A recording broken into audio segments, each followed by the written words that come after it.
আসসালামু আলাইকুম সুপ্রিয় শিক্ষার্থীরা, সবাইকে শুভ সকাল জানিয়ে আমাদের ক্লাসটি শুরু করতেছি। আজকে ক্লাসটি হবে নিউটনের বলবিদ্যা সিকিউর উপর। তো আজকে ক্লাসে যত টাইপ ভিত্তিক আছে আমরা সবগুলো টাইপ ভিত্তিক ভাবেই কিন্তু পড়বো। তো তোমরা একটু দ্রুত যুক্ত হয়ে যাও। তোমরা যে সকল ফ্রেন্ডরা একসাথে ক্লাস করে থাকো তারা পরস্পরকে মেনশন দিয়ে ক্লাসটা শুরু করে ফেলো। তো আগে একটু কমেন্টে জানাও যে আমার ভয়েসটা ক্লিয়ার আছে কিনা এবং লেখা ক্লিয়ারলি দেখতে পাচ্ছ কিনা। এই দুটো জিনিস এনশিওর করো, আমি ক্লাসটা শুরু করে ফেলতেছি। তোমরা একটু দ্রুত আমাকে এনশিওর করো যে আমার ভয়েসটা ক্লিয়ার আছে কিনা এবং লেখা ক্লিয়ারলি দেখতে পাচ্ছ কিনা। একটু দ্রুত ভাইয়াকে জানিয়ে ফেলো যে আমার ভয়েসটা ক্লিয়ার আছে কিনা এবং লেখা ক্লিয়ারলি দেখতে পাচ্ছ কিনা। আমার ভয়েসটা ক্লিয়ার আছে কিনা এবং লেখা ক্লিয়ারলি দেখতে পাচ্ছ কিনা, এই দুইটা একটু দ্রুত এনশিওর করো। ভাইয়া ক্লাসটা শুরু করতেছে।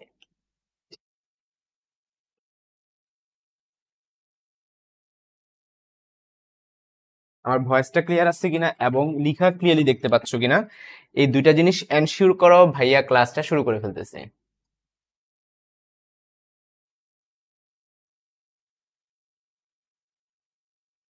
আজকে আমরা কি পড়বো? নিউটনের বলবিদ্যা পড়বো। কয়টা টাইপ পড়বো? আজকে প্রায় তোমার 12টার মতো টাইপ পড়বো, ঠিক আছে? তো 12টা টাইপ পড়বো, বেশি সময় লাগবে না। হ্যাঁ, এই চ্যাপ্টারটা অনেকেই ভয় পায়, আমি আজকে তোমাদেরকে একটু প্রিসাইজলি পড়াবো।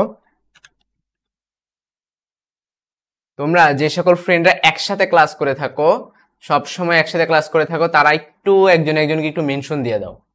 আমি যে এখন এই ক্লাসটা শুরু করতে যাচ্ছি।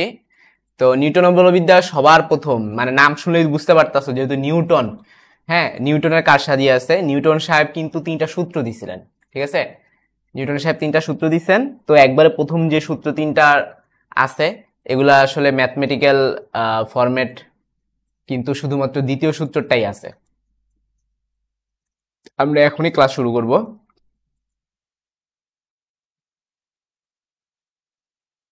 তো 10টা 15তে মনে হয় সাদাবের ক্লাস, তাই না?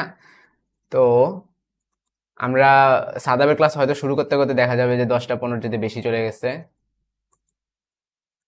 কি হলো? চুজ ফাইলস, ফিজিক্স 1, ওকে, ডাউনলোড। ওকে, তো আমার ইনভার্ট করা শেষ। আমি জাস্ট কালার ইনভার্ট করতেছিলাম, তখন আমি ভুল ফাইলকে ইনভার্ট করে ফেলছি, ঠিক আছে? তো এখন আমি যে ঠিক ফাইলটাকে ইনভার্ট করে ওপেন করতেছি। আমরা 2 মিনিটের মধ্যে ক্লাস শুরু করে ফেলবো।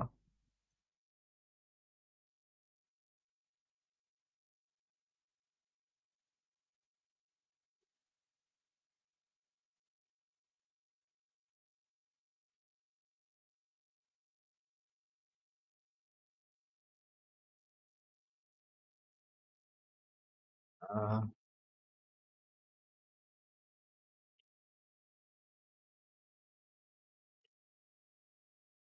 আমরা 2 মিনিটের মধ্যে ক্লাস শুরু করে ফেলবো।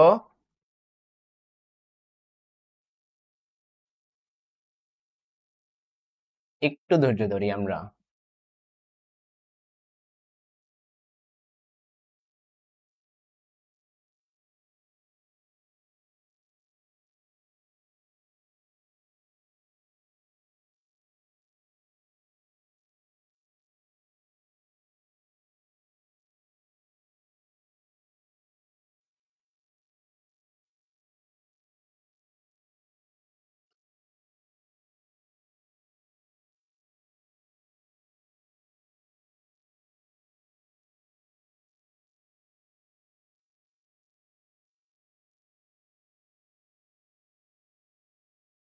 ওকে, আমার ফাইল রেডি। এই যে এখন দেখো আসছে, অবশেষে আমার ফাইলটা ইনভার্ট হয়েছে। আমি অন্য একটা ফাইলকে ইনভার্ট করে ফেলছিলাম, ঠিক আছে? সো আই এম রেডি নাও। তো প্রথমত নিউটন সাহেব যে 3টা সূত্র দিয়েছিলেন, প্রথম সূত্রটা কি ছিল? যে যদি কোনো একটা বস্তুকে যদি তুমি বাধা প্রদান না করো তাহলে কিন্তু সে সব সময় সরল পথে সে যেতেই থাকবে। আর যদি তুমি তাকে বাধা প্রদান করো, সে কিন্তু আসলে তার গতির বিপরীতে একটা বল অনুভব করবে এবং আস্তে আস্তে সেই বস্তুটা থেমে যাবে। তো এই জিনিসটাকে আমরা নিউটনের প্রথম সূত্র দিয়ে আমরা বলবো। নিউটনের প্রথম সূত্রের পরে দ্বিতীয় সূত্র যেটা আছে এফ ইকুয়াল টু এম এ, তবে এটাকে আমরা অন্যভাবে প্রকাশ করব। হ্যাঁ, ভরবেগের সংরক্ষণের সূত্র দিয়ে আমরা ব্যাখ্যা করতে পারবো। এবং নিউটনের তৃতীয় সূত্রটা প্রত্যেক ক্রিয়ারই সমান ও বিপরীত প্রতিক্রিয়া রয়েছে, অর্থাৎ F1 সমান সমান মাইনাস F2। ঠিক আছে। তো এগুলা তোমাদের হচ্ছে একটু বাংলায় একটু ভালো মতো পড়ে নিতে হবে, কয়ের জন্য ক্ষয়ের জন্য এগুলো কিন্তু একটু ভালো মতো পড়ে নিতে হবে। তোমরা এগুলো ভালো ভাষা কিন্তু ভালো মতো পড়ে নিবা। তো ক খ কিন্তু তোমাদেরকে অলরেডি দিয়ে দিছি। হ্যাঁ, যারা এখনো পড়ো নাই একটু ভালো মতো ক খ গুলো পড়ে তারপরে ক্লাসে আসবা। সো আমরা এখন শুরু করে ফেলতেছি আমাদের ক্লাসটি। আমাদের প্রথম যে টাইপটি সেই টাইপের নামটা কি একটু ভালো মতো যদি দেখি, আমাদের প্রথম টাইপের নাম হচ্ছে নিউটনের সূত্র ও তার বল। নিউটনের সূত্র অলরেডি আমি আলোচনা করে ফেলছি, এখন হচ্ছে বল নিয়ে আলোচনা করব। ঠিক আছে। তো বল জিনিসটা আসলে কি? বল জিনিসটা হইতেছে কি এফ। তো আমরা সবাই জানি F is equal to M A. তো এই চ্যাপ্টারের প্রথম যে টাইপটা আছে এই টাইপের মধ্যে এমন ম্যাথ আছে, তোমাকে হচ্ছে এমন ডাটা দিয়ে দিবে, এ বের করতে হবে। হ্যাঁ, পরবর্তীতে এর মানটা এখানে বসাই দিলে অঙ্কটা শেষ হয়ে যায়। হ্যাঁ, এইবার এর মান বের করার জন্য অনেকগুলো সূত্র আছে। যেমন হচ্ছে নাম্বার 1 তোমার হচ্ছে a equal to V minus U divided by T, অর্থাৎ গতিবিদ্যার সূত্র কিন্তু তোমার কাজে লাগবে। 2 নাম্বার কি? 2 নাম্বার সূত্র আছে ভি স্কয়ার সমান সমান ইউ স্কয়ার প্লাস 2as। এই সূত্র থেকে এমন হতে পারে স্যারের পরীক্ষার হলে ভি দিয়ে দিবে, ইউ দিয়ে দিবে, এস দিয়ে দিবে, তুমি এ বের করবা, পরবর্তী এই এর মানটা এফ ইকুয়াল টু এম এর মধ্যে বসায় এফ বের করবা। ঠিক আছে।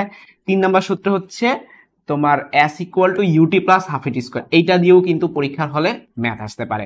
মানে সহজ বাংলা ভাষায় বিভিন্ন ভাবে স্যারে এ বের করার একটা ওয়ে দেখাই দিবে, তারপর সেই এর মানটা f ইকুয়াল টু m এর মধ্যে বসায় দিতে হবে।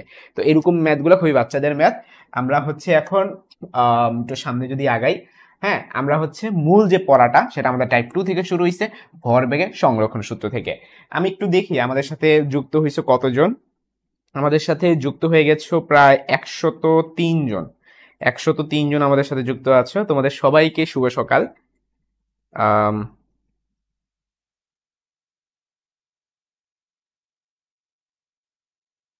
আচ্ছা, তোমরা বলতেছো এই চ্যাপ্টারটা অনেক কঠিন লাগে, এই চ্যাপ্টারটা অনেক কঠিন লাগে।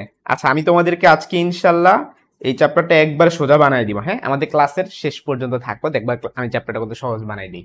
ভরবেগের সংরক্ষণ সূত্র। তো ভরবেগের সংরক্ষণ সূত্রটা আসলে কি?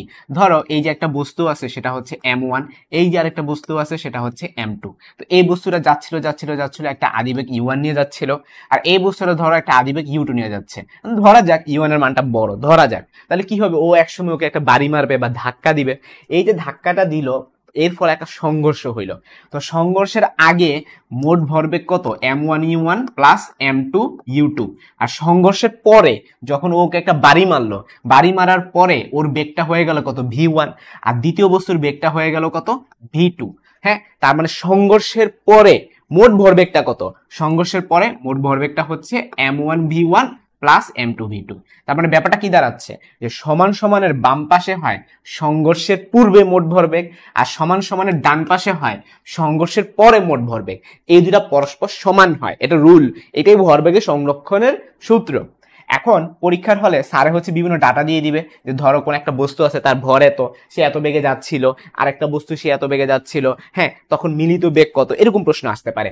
এখন যদি তাদের হচ্ছে বেগটা সেম হয়ে যায়, মানে v1 আর v2 যদি সমান হয়ে যায়, এটা সিনারিটা কি এরকম? এটা সিনারিটা হচ্ছে এরকম যে ধরো এটা আমার প্রথম বস্তু, এখানে ছিল, ও যাচ্ছিল যাচ্ছিল, এটা আমার দ্বিতীয় বস্তু, যাচ্ছিল যাচ্ছিল।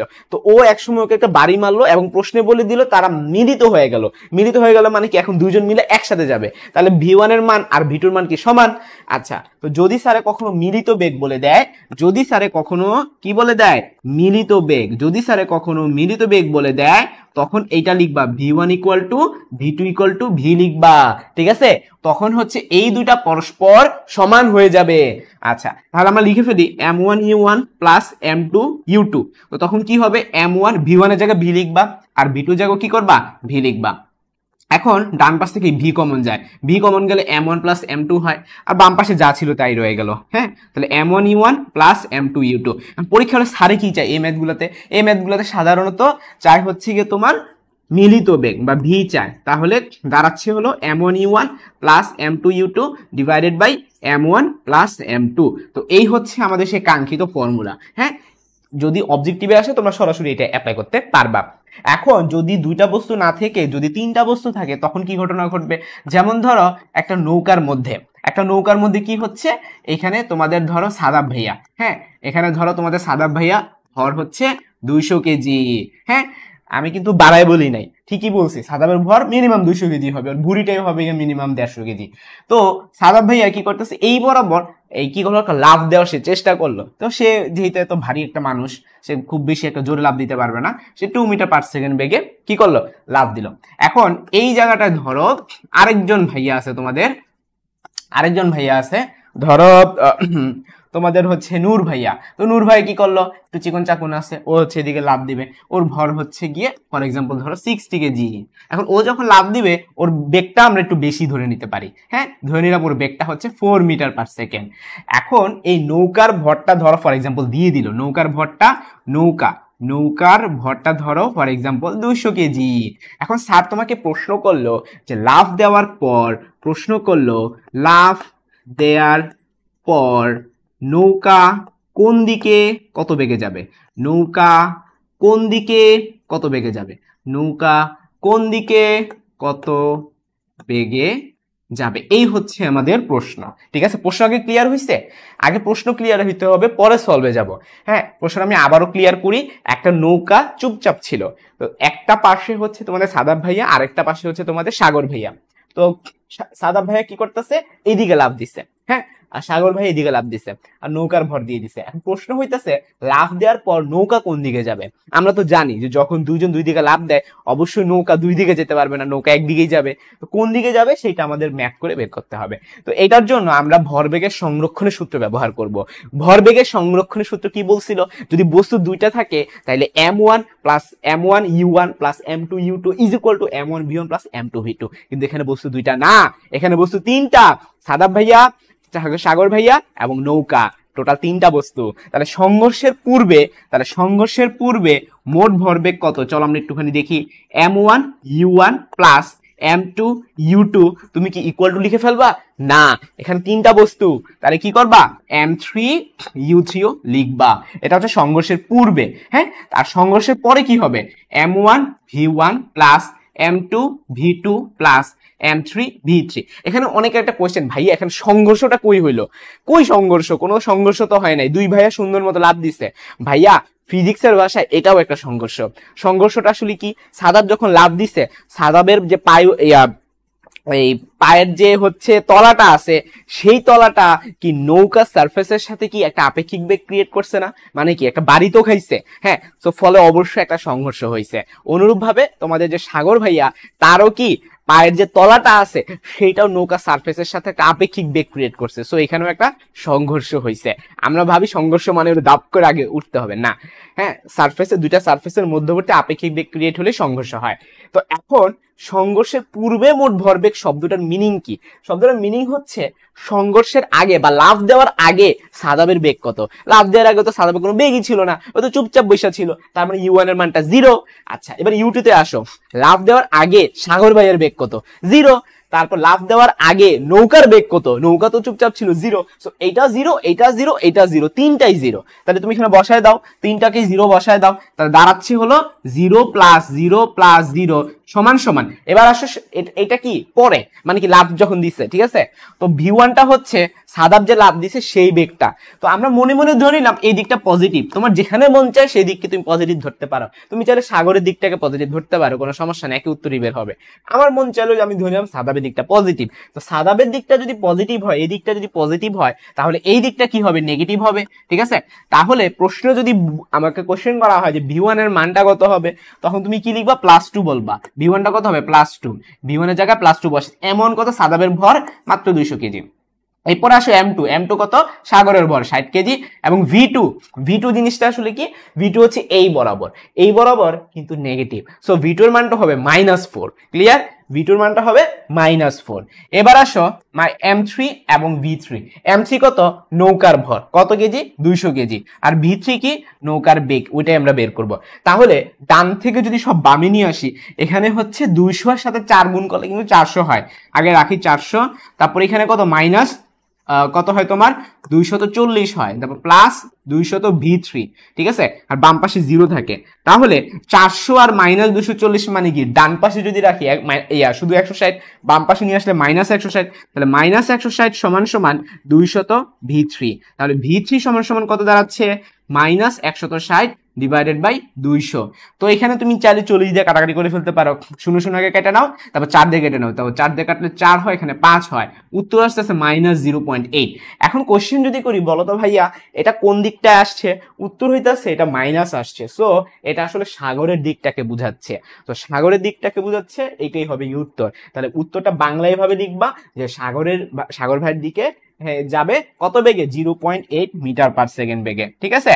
তো এখানে অনেক সময় উত্তর দক্ষিণ পূর্ব পশ্চিম দিয়ে সারে প্রশ্ন দিয়ে দেয়, অনেক সময় বলে দেয় যে সাদাব লাভ দিছে, ধরো এই দিকটা হচ্ছে ধরো এই দিকটা হচ্ছে পশ্চিম, ধরে নাও, ধরো এই দিকটা পশ্চিম আর এই দিকটা পূর্ব। হ্যাঁ, তো বাংলা ভাষা এভাবে দিয়ে দিতে পারে যে সাদাব কি করলো, পশ্চিম দিকে লাভ দিল এবং এবং হচ্ছে গিয়ে সাগরের পূর্ব দিকে লাভ দিল। এরপরে প্রশ্নটা এভাবে করবে যে নৌকা কোন দিকে কত বেগে যাবে, তখন তোমাকে বলে দিতে হবে নৌকাটি কোন দিকে যাচ্ছে, পূর্ব দিকে, কারণ আমাদের আনসারটা বেরিয়েছে সাগরের সাপেক্ষে। তোমরা কমেন্টে জানিয়ে ফেলো পুরো ম্যাথটা সুন্দর মতো বুঝতে পারছো কিনা, কমেন্টে জানিয়ে ফেলো পুরো ম্যাথটা বুঝতে পারছো কিনা, একটু দ্রুত কমেন্টে জানিয়ে ফেলো।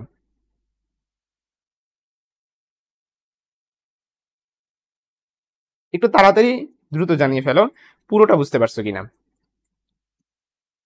ভাইয়ারা, একটু তাড়াতাড়ি।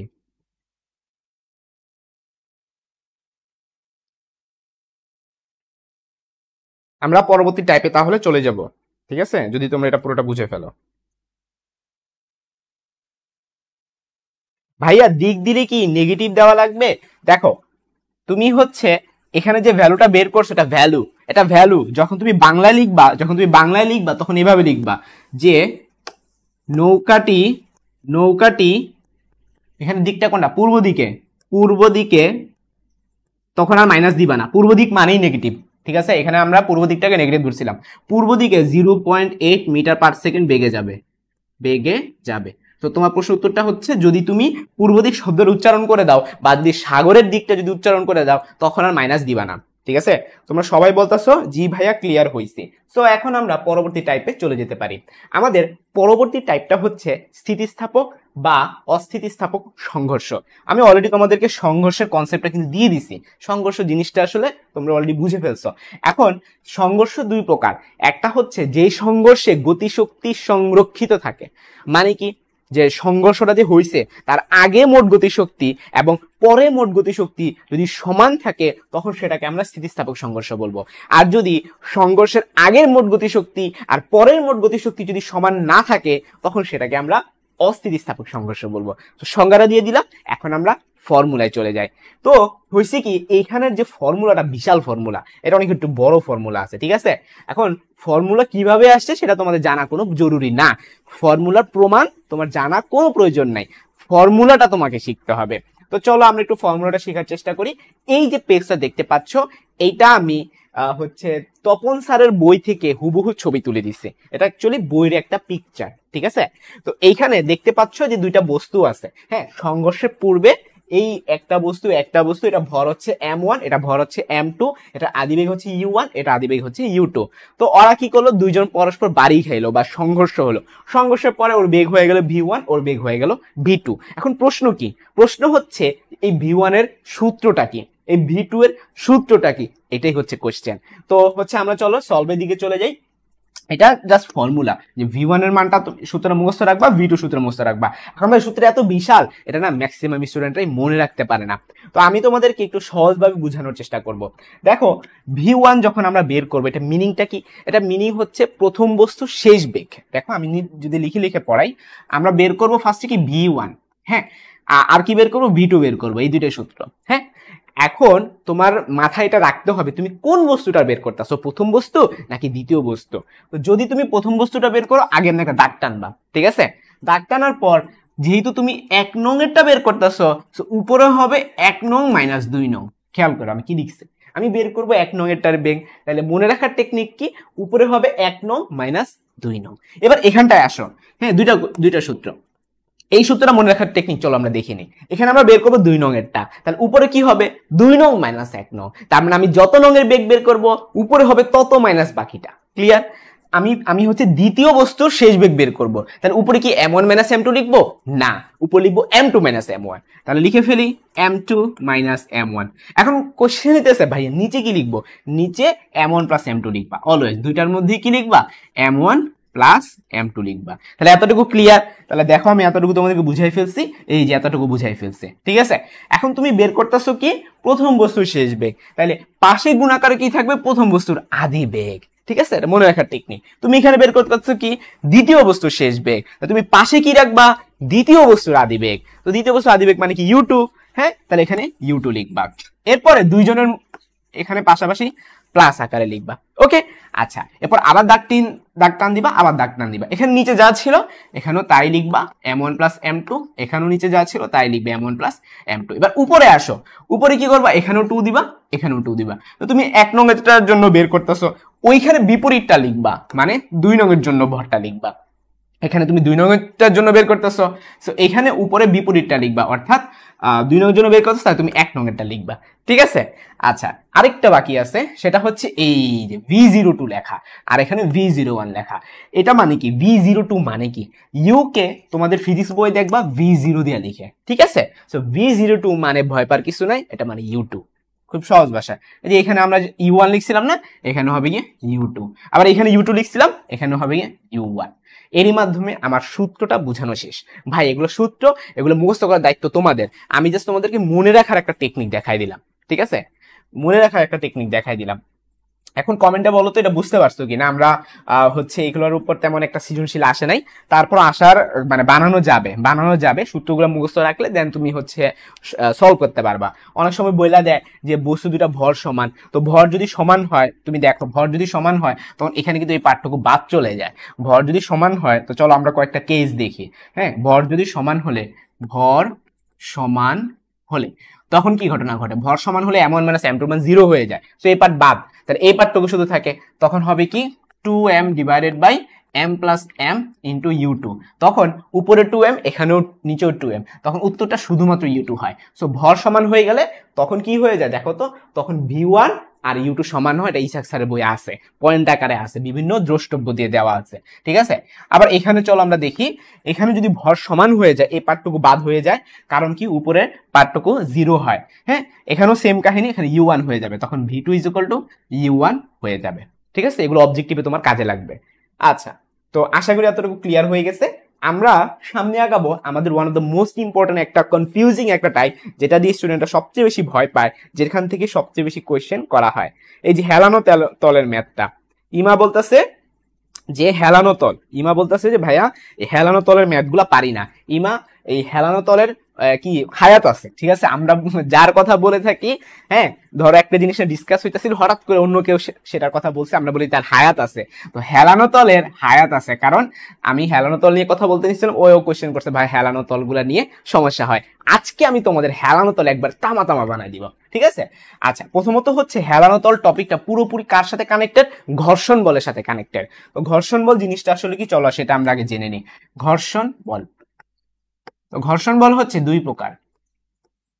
একটা হচ্ছে মূলত যদি তুমি বইয়ের আকারে যদি তুমি একটু তাকাও, তাহলে তুমি দেখবা যে ঘর্ষণ বল 4 প্রকার, ঠিক আছে। তো ওটার মধ্যে পরীক্ষার হলে অঙ্কের জন্য কাজে লাগবে 2 প্রকার, ঠিক আছে। গতীয় ঘর্ষণ, পরীক্ষা যদি আসে ঘর্ষণ বল কয় প্রকার, তোমরা উত্তর দিবা 4 প্রকার। আরেকটা কি? স্থিতি ঘর্ষণ।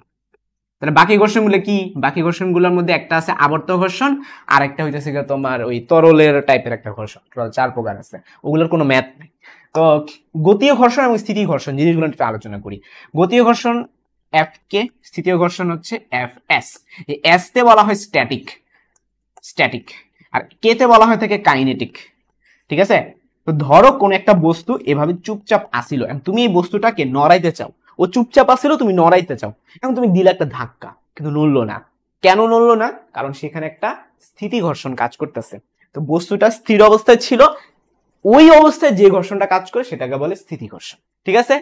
স্থির অবস্থায় যে ঘর্ষণটা কাজ করে সেটা স্থিতি ঘর্ষণ, আর গতীয় অবস্থায় যে ঘর্ষণটা কাজ করে সেটা গতীয় ঘর্ষণ। যেমন তুমি একটা বস্তু উপরের দিকে উঠাইতেছো, একটা হেলানো তলে একটা বস্তু রাখছো, তুমি উপরের দিকে উঠাইতেছো, উঠাচ্ছ, কিন্তু সেটা কিন্তু বিপরীত দিকে একটা বল অনুভব করবে, সেটা হচ্ছে গতীয় ঘর্ষণ। কারণ কি, অলরেডি একটা গতিশীল অবস্থায় আছে, গতিশীল অবস্থায় যে ঘর্ষণ পায় সেটা গতীয় ঘর্ষণ, স্থিতিশীল অবস্থায় যে ঘর্ষণটা পায় সেটা স্থিতীয় ঘর্ষণ। ঠিক আছে, এখন আমরা হেলানো তলের কনসেপ্টে চলে যাব। তো হেলানো তলের কনসেপ্টে যদি আমরা যাই, ফার্স্টে ধরো এটা হচ্ছে আমাদের একটা ভূমি, আর এটা হচ্ছে একটা হেলানো তল। এই হেলানো তল একটা বস্তু আছে, এই যে ধরে নাও এটা একটা বস্তু, এটা তার ভর কেন্দ্র। তো আমরা জানি প্রত্যেকটা বস্তুর ঠিক খাড়ার নিচের দিকে ওজন mg ক্রিয়াশীল, ওজন mg ক্রিয়াশীল। এখন আমাদের প্রশ্নটা কি, কেস কি, কেস নাম্বার ওয়ান হচ্ছে সমবেগে উপরে উঠলে, সমবেগে উপরে উঠলে এই হচ্ছে আমাদের টাইপ 1 বলতে পারো বা কেস 1 বলতে পারো। এখন প্রশ্নে স্যারেই বলে দিবে সেটা উপরে উঠতেছে নাকি উঠতেছে না। যদি উপরে উঠে বলে দেয় সমবেগে, তাহলে কেস 1। তো কি হইতাছে, বছর যেহেতু উপরে উঠতেছে, এটা তার ভর কেন্দ্র ঠিক মাঝখানে, তো আমরা এটা বলতে পারি তার ডিরেকশন এই দিকে। ঠিক আছে, আচ্ছা এখন বস্তু যেই দিকে যায় তার বিপরীত দিকে ঘর্ষণ বল কাজ করে, এটা মাথায় রাখবা। বস্তু যেই দিকে যায় তার বিপরীত দিকে ঘর্ষণ বল কাজ করে। এখন বস্তু যাইতেছে এই দিকে, তাহলে ঘর্ষণ বল কোন দিকে কাজ করতেছে, ঘর্ষণ বল অবশ্যই এই দিকে কাজ করতেছে। ঠিক আছে, তো বস্তু যেই দিকে যায় তার বিপরীত দিকে ঘর্ষণ বল কাজ করে। এখন বস্তু যাইতেছে উপরের দিকে যাইতেছে, নিশ্চয় একটা বল অবশ্যই তো আছে, তাই না? তুমি যদি বল উপরের দিকে না দাও, সেটা উপরে উঠতেছে কেমনে? তো এই বলটাকে আমরা মনে মনে এফ ধরে নিব। আমরা ধরি যে বস্তুটা এফ বল নিয়ে উপরের দিকে উঠতেছে। ক্লিয়ার? তুমি ওর উপর একটা এফ বল প্রয়োগ করছো, ওই উপরের দিকে একটা এফ বল প্রয়োগ করছো। যদি তুমি একটা বল না প্রয়োগ করতে, এটা জীবন উপরে উঠতো না, এটা তো গড়ায় নিচে পড়ে যেত। ঠিক আছে, আমাদের প্রশ্নে বলে দিছে যে সমবেগে সে উপরে উঠতেছে। আচ্ছা, এখন এই বরাবর তাহলে কি ক্রিয়াশীল, এফ কে ক্রিয়াশীল। কেন এই বরাবর এফ কে ক্রিয়াশীল আমি মাত্র ব্যাখ্যা করছি। তোমার বস্তু যেদিকে যাইব, ঘর্ষণ বলটা হবে তার বিপরীত দিকে। আশা করি ক্লিয়ার হয়ে গেছে। এবার আসো এই জিনিসটা নিয়ে, এই জিনিসটা একটা ঝামেলা করে ধরছে। ঝামেলাটা কি, চলো আমরা একটু বোঝার চেষ্টা করি। ভেক্টর চ্যাপ্টারে চলে যাই। ভেক্টর চ্যাপ্টার আমরা পড়ছিলাম যে কোনো একটা ভেক্টর রাশিকে আমরা দুইটা উপাংশে ভাগ করতে পারি। একটা হচ্ছে আনুভূমিক উপাংশ, একটা হচ্ছে উল্লম্ব উপাংশ। ধরো এটা হচ্ছে তোমার ফর এক্সাম্পল mg। ধরো এটা কি একটা ভেক্টর না, mg কিন্তু একটা ভেক্টর। এখন এইটা ধরে নিলাম থিটা অ্যাঙ্গেল ক্রিয়েট করলো। তাহলে যদি কোশ্চেন করি এইটার মান কত, বলতে পারবা? এইটার মান কত একটু কমেন্টে জানাও তো, এটার ভ্যালু কত কমেন্টে জানাও তো। এইটা যদি mg হয়, আমি যে প্রশ্নবোধক দিলাম এইটার মান কত কমেন্টে জানান। একটু চালু জানিয়ে ফেলো। এই বরাবর ভ্যালুটার মান কত, একটু চালু জানিয়ে ফেলো।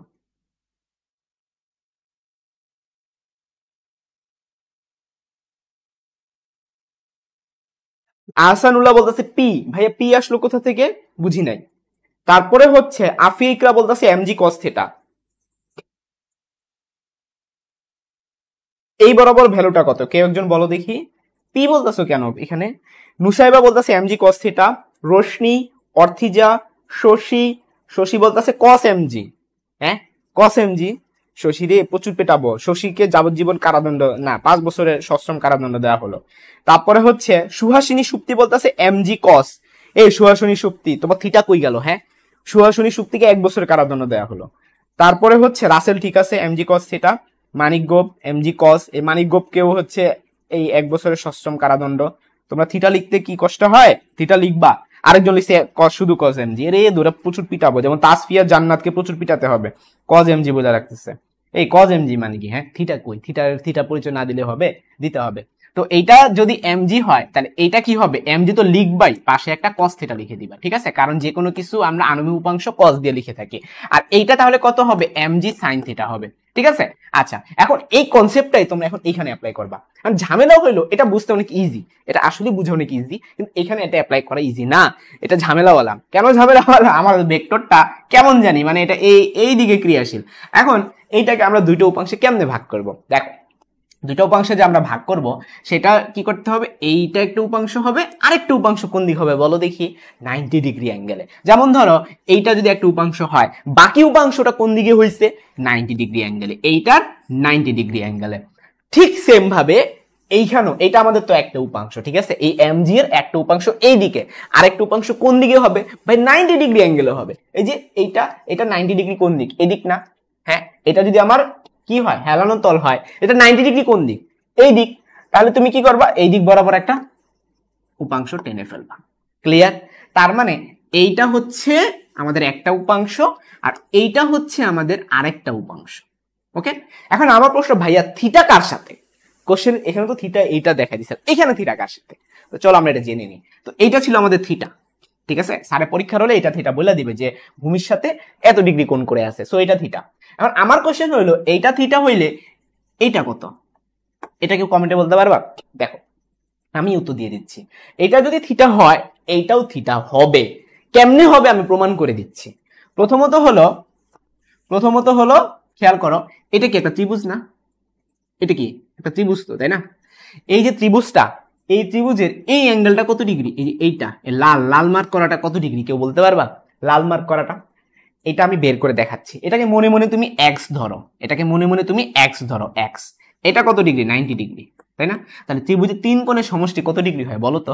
180 ডিগ্রি হয়। ত্রিভুজের তিন কোণের সমষ্টি 180 ডিগ্রি। তাহলে একটা হচ্ছে থিটা, একটা হচ্ছে এক্স, আর একটা হচ্ছে 90 ডিগ্রি। তো ত্রিভুজের তিন কোণের সমষ্টি কত ডিগ্রি হয়? 180 ডিগ্রি হয়। ক্লিয়ার? আমি আবারও বলি, এই যে একটা ত্রিভুজ, এই ত্রিভুজের তিনটা কোণ আমি লিখছি। একটা হচ্ছে থিটা, এটা আমি জানি না, মনে মনে এক্স ধরলাম, এটা 90 ডিগ্রি। তিনটা যোগ করে কত হবে? 180 ডিগ্রি। এখন এখান থেকে আমার এক্স বের করতে হবে, তাহলে এক্স সমান কত হয়? 90 মাইনাস থিটা হয়। এই পাশ থেকে এই পাশে নাও, 90 মাইনাস থিটা হয়। সো আমরা লাল দাগটুকু আমাদের বের করা হয়ে গেছে। এবার আসো নীলটা বের করতে হবে। তো একটা জিনিস খেয়াল করে দেখো ভাইয়া, এই পুরাটা তো 90 ডিগ্রি, লাল দাগটা প্লাস প্লাস কি হচ্ছে আমার নীল দাগটা, হ্যাঁ, লাল দাগটা প্লাস হচ্ছে নীল দাগটা is equal two 90 degree. Clear? তো লাল দাগটা তো আমি বের করছি মাত্র 90 মাইনাস থিটা, লাল দাগটা আমার বের করা হয়ে গেছে যে 90 মাইনাস থিটা।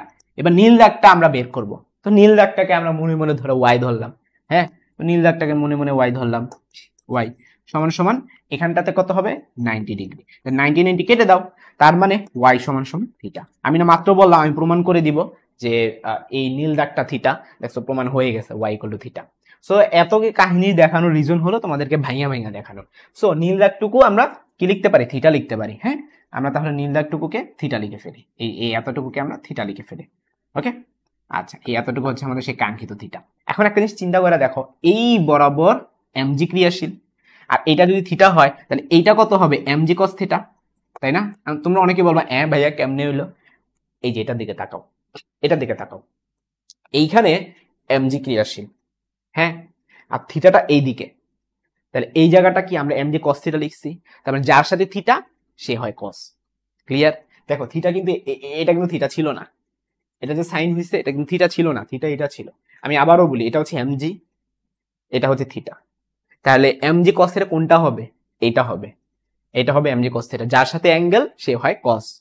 তো এখানেও খেয়াল করে দেখো, আমাদের এই বরাবর এমজি ক্রিয়াশীল আর থিটাটা এইদিকে ক্রিয়াশীল, তাহলে কস পার্টটুকু কোনটা হবে? এইটা হবে নাকি এইটা হবে? উত্তর হচ্ছে খুবই সিম্পল, এইটা হবে, কারণ আমাদের থিটাটা এইটা, এটা কিন্তু থিটা ছিল না, এটা কিন্তু থিটা ছিল না। সো এইটা হবে এমজি কস থিটা। ওকে, আচ্ছা, এইটা যদি এমজি কস থিটা হয়, তোমার কমন সেন্স কি বলে?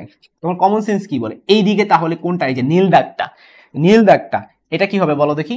এমজি সাইন থিটা হবে। এই যে নীল দাগটা হবে এমজি সাইন থিটা। তো অনেকে বলো ভাইয়া তাহলে যে এফকে যেটা ছিল, এফকে তো ছিল, এখানে দুইটা বল ক্রিয়াশীল, এখানে একটা হলুদ দাগ ক্রিয়াশীল, হলুদ এফকে ক্রিয়াশীল, আর একটা হচ্ছে নীল এমজি সাইন থিটা ক্রিয়াশীল, মানে এখানে দুইটা বল ক্রিয়াশীল, একটা হচ্ছে এফকে আর একটা হচ্ছে এমজি সাইন থিটা। ঠিক আছে? আচ্ছা, এখন হচ্ছে বস্তুটা কি করতেছিল? বস্তুটা সমবেগে উপরে উঠতেছিল। তো কোন একটা বস্তু যদি সমবেগে উপরে উঠে, এই শব্দটার মিনিং কি? এই শব্দটার মিনিং হচ্ছে তার ত্বরণ, নিট ত্বরণ শূন্য, নিট ত্বরণ শূন্য। এটা কখন হয় বলো দেখি? সমবেগ বলে দিলেই এই ঘটনা ঘটে, সমবেগ বলে দিলেই এই ঘটনা হবে। যে যদি বলে দেয় প্রশ্নে সমবেগ, দেখো সমবেগের ক্ষেত্রে আমরা জানি ত্বরণ শূন্য হয়, এটা সবাই জানো, এই equal to V minus U by টি।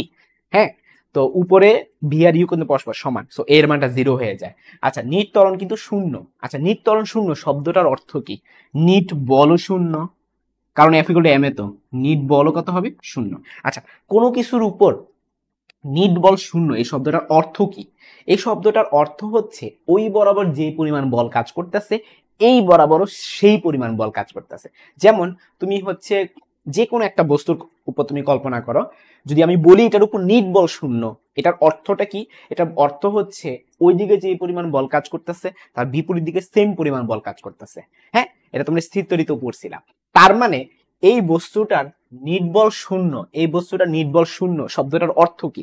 অর্থ হচ্ছে এই বরাবর যে পরিমাণ বল কাজ করতেছে এই বরাবর ঠিক সেম পরিমাণ বল কাজ করতেছে। তার মানে কি এইটা সমান সমান এইটা, তাই না?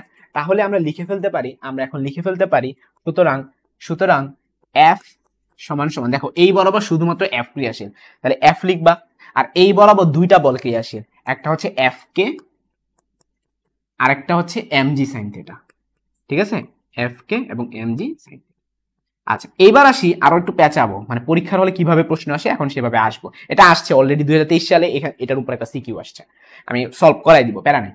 তো এখন এফ কে নিয়ে একটু ঝামেলা আছে। এফ কে তো ঘর্ষণ বল, তো ঘর্ষণ বলেরও আবার সূত্র আছে। ঘর্ষণ বলের সূত্র হচ্ছে নিউ ইন্টু আর। ঠিক আছে, এখন নতুন আরেকজন উৎপত্তি যে আর এর পরিচয় কি ভাইয়া? আর এর পরিচয়টা হচ্ছে প্রতিক্রিয়া বল। আর এর পরিচয়টা কি? প্রতিক্রিয়া বল। এটা কই থেকে আসছে? নিউটনের তৃতীয় সূত্র থেকে আসছে। নিউটনের তৃতীয় সূত্র থেকে আসছে। যেমন ধরো এই যে হচ্ছে তোমার একটা বস্তু, আমি ধরো একটা বস্তু যদি আঁকি, যে প্রতিক্রিয়া বলটা এখন তোমাদেরকে বুঝাবো। ধরো এই যে একটা বস্তু, এটা ভূমি, এই যে একটা বস্তু, হ্যাঁ। তো এই বস্তুটা নর্মালি আছে, কোনো হেলানো তলে নেই। আমি যদি কোশ্চেন করি এটার আর এর মান কত, খুবই সহজ, এই বরাবর নিচের দিকে এমজি ক্রিয়াশীল, তো প্রতিক্রিয়া বল খাড়া উপরের দিকে ক্রিয়াশীল হবে এমজি। সো এই কেসের ক্ষেত্রে আর এর মান হবে এমজি এর সমান। ক্লিয়ার? কেন? কারণ হচ্ছে নিউটনের তৃতীয় সূত্রই তো এইটা, যে প্রত্যেক ক্রিয়ারই সমান ও বিপরীত প্রতিক্রিয়া রয়েছে। এই বস্তুটা ভূমিতে এমজি ক্রিয়া করতেছে, তাহলে প্রতিক্রিয়া বলটা কি হবে? উপরের দিকে এমজি। এখন কোশ্চেন হইতেছে এই অঙ্কটা কি এমজি ক্রিয়া করতেছে? উত্তর আছে না। এইখানে খেয়াল করে দেখো বস্তুটা আছে কিভাবে, এইভাবে হেলায় আছে, হ্যাঁ, হেলানো তলের মধ্যে আছে। আর আমি বস্তুটা ধরো মনে মনে ধরে নিলাম আমার মাউসটা, হ্যাঁ, এই হচ্ছে হেলানো তল, এই হচ্ছে মাউসটা। এখন যদি আমি তোমাদেরকে প্রশ্ন করি এই মাউসটা ভূমিতে কোন ক্রিয়া দিচ্ছে, একটা হচ্ছে ক্রিয়া আর একটা হচ্ছে প্রতিক্রিয়া। তো এই যে হেলানো তল আর এই যে মাউস, আমি যদি কোশ্চেন করি এই চিত্রের সাথে মিলায় মিলায় যদি কোশ্চেন করি, এই মাউসটা এই হেলানো তলে ক্রিয়া যে দিতেছে ওটা ডিরেকশন কোন দিকে? উত্তর হচ্ছে খুবই সহজ, ওদের ক্রিয়া দিচ্ছে এই বরাবর, এই বরাবর, মানে 90 ডিগ্রি অ্যাঙ্গেলে। এটা আমাদের তল, এই আমার বাম হাতটা হচ্ছে তল, এটা হচ্ছে মাউস। যদি কোশ্চেন করি এই মাউসটার ক্রিয়া কোন দিকে, হ্যাঁ, বা ও তো অটোমেটিক একটা বল প্রয়োগ করতেছে, তাই না?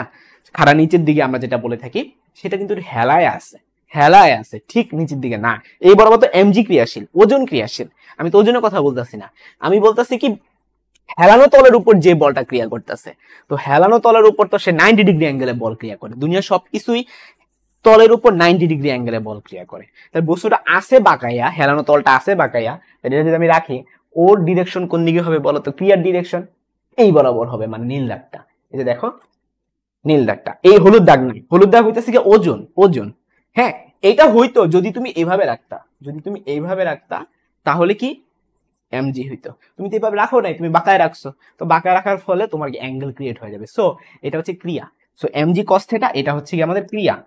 ঠিক আছে, এই এমজি কস থিটা এটা হচ্ছে আমাদের ক্রিয়া। এখন যদি প্রশ্ন করি প্রতিক্রিয়া কোন দিকে, খুবই সহজ, এটা ঠিক বিপরীত দিকে, এই ঠিক বিপরীত দিকে হবে R equal to MG cos theta. একটা জিনিস খেয়াল করে দেখো, এখানে এমজি কস থিটা ছিল, এটাও এমজি কস থিটা হবে। কেন? কারণ নিউটন সাহেবই বলে দিচ্ছে প্রত্যেক ক্রিয়ারই সমান ও বিপরীত প্রতিক্রিয়া রয়েছে, মানে এটা এমজি কস থিটা হলে এটাও এমজি কস থিটা হবে, না নিউটন সাহেবই বলে দিচ্ছে নিউটন তৃতীয় সূত্রে।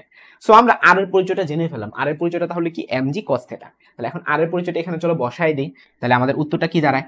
New into MG cos theta plus MG sine theta.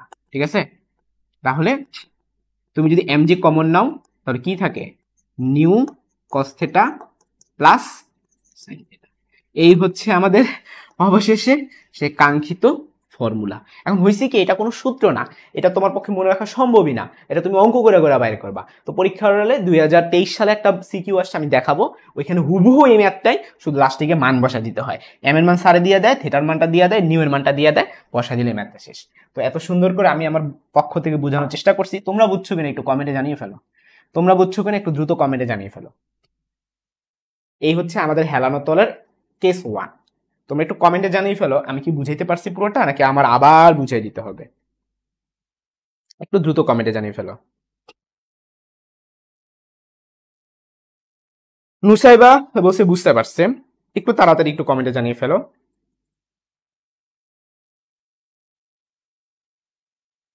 Oishi, Urmi, Nusaiba তোমরা বলতেছো বুঝতে পারছো, বাকিরাও জানো একটু তাড়াতাড়ি জানাও। উর্মি বলছে না আর বুঝানো লাগবে না। প্যারানাই চিল বলতেছে লাস্টের দিক একটু আরেকবার বুঝাইতে হবে। আচ্ছা লাস্টের দিক মানে এই পাশটুকু তাই না? আচ্ছা এই পাশটুকু আমি আরেকবার বুঝাই।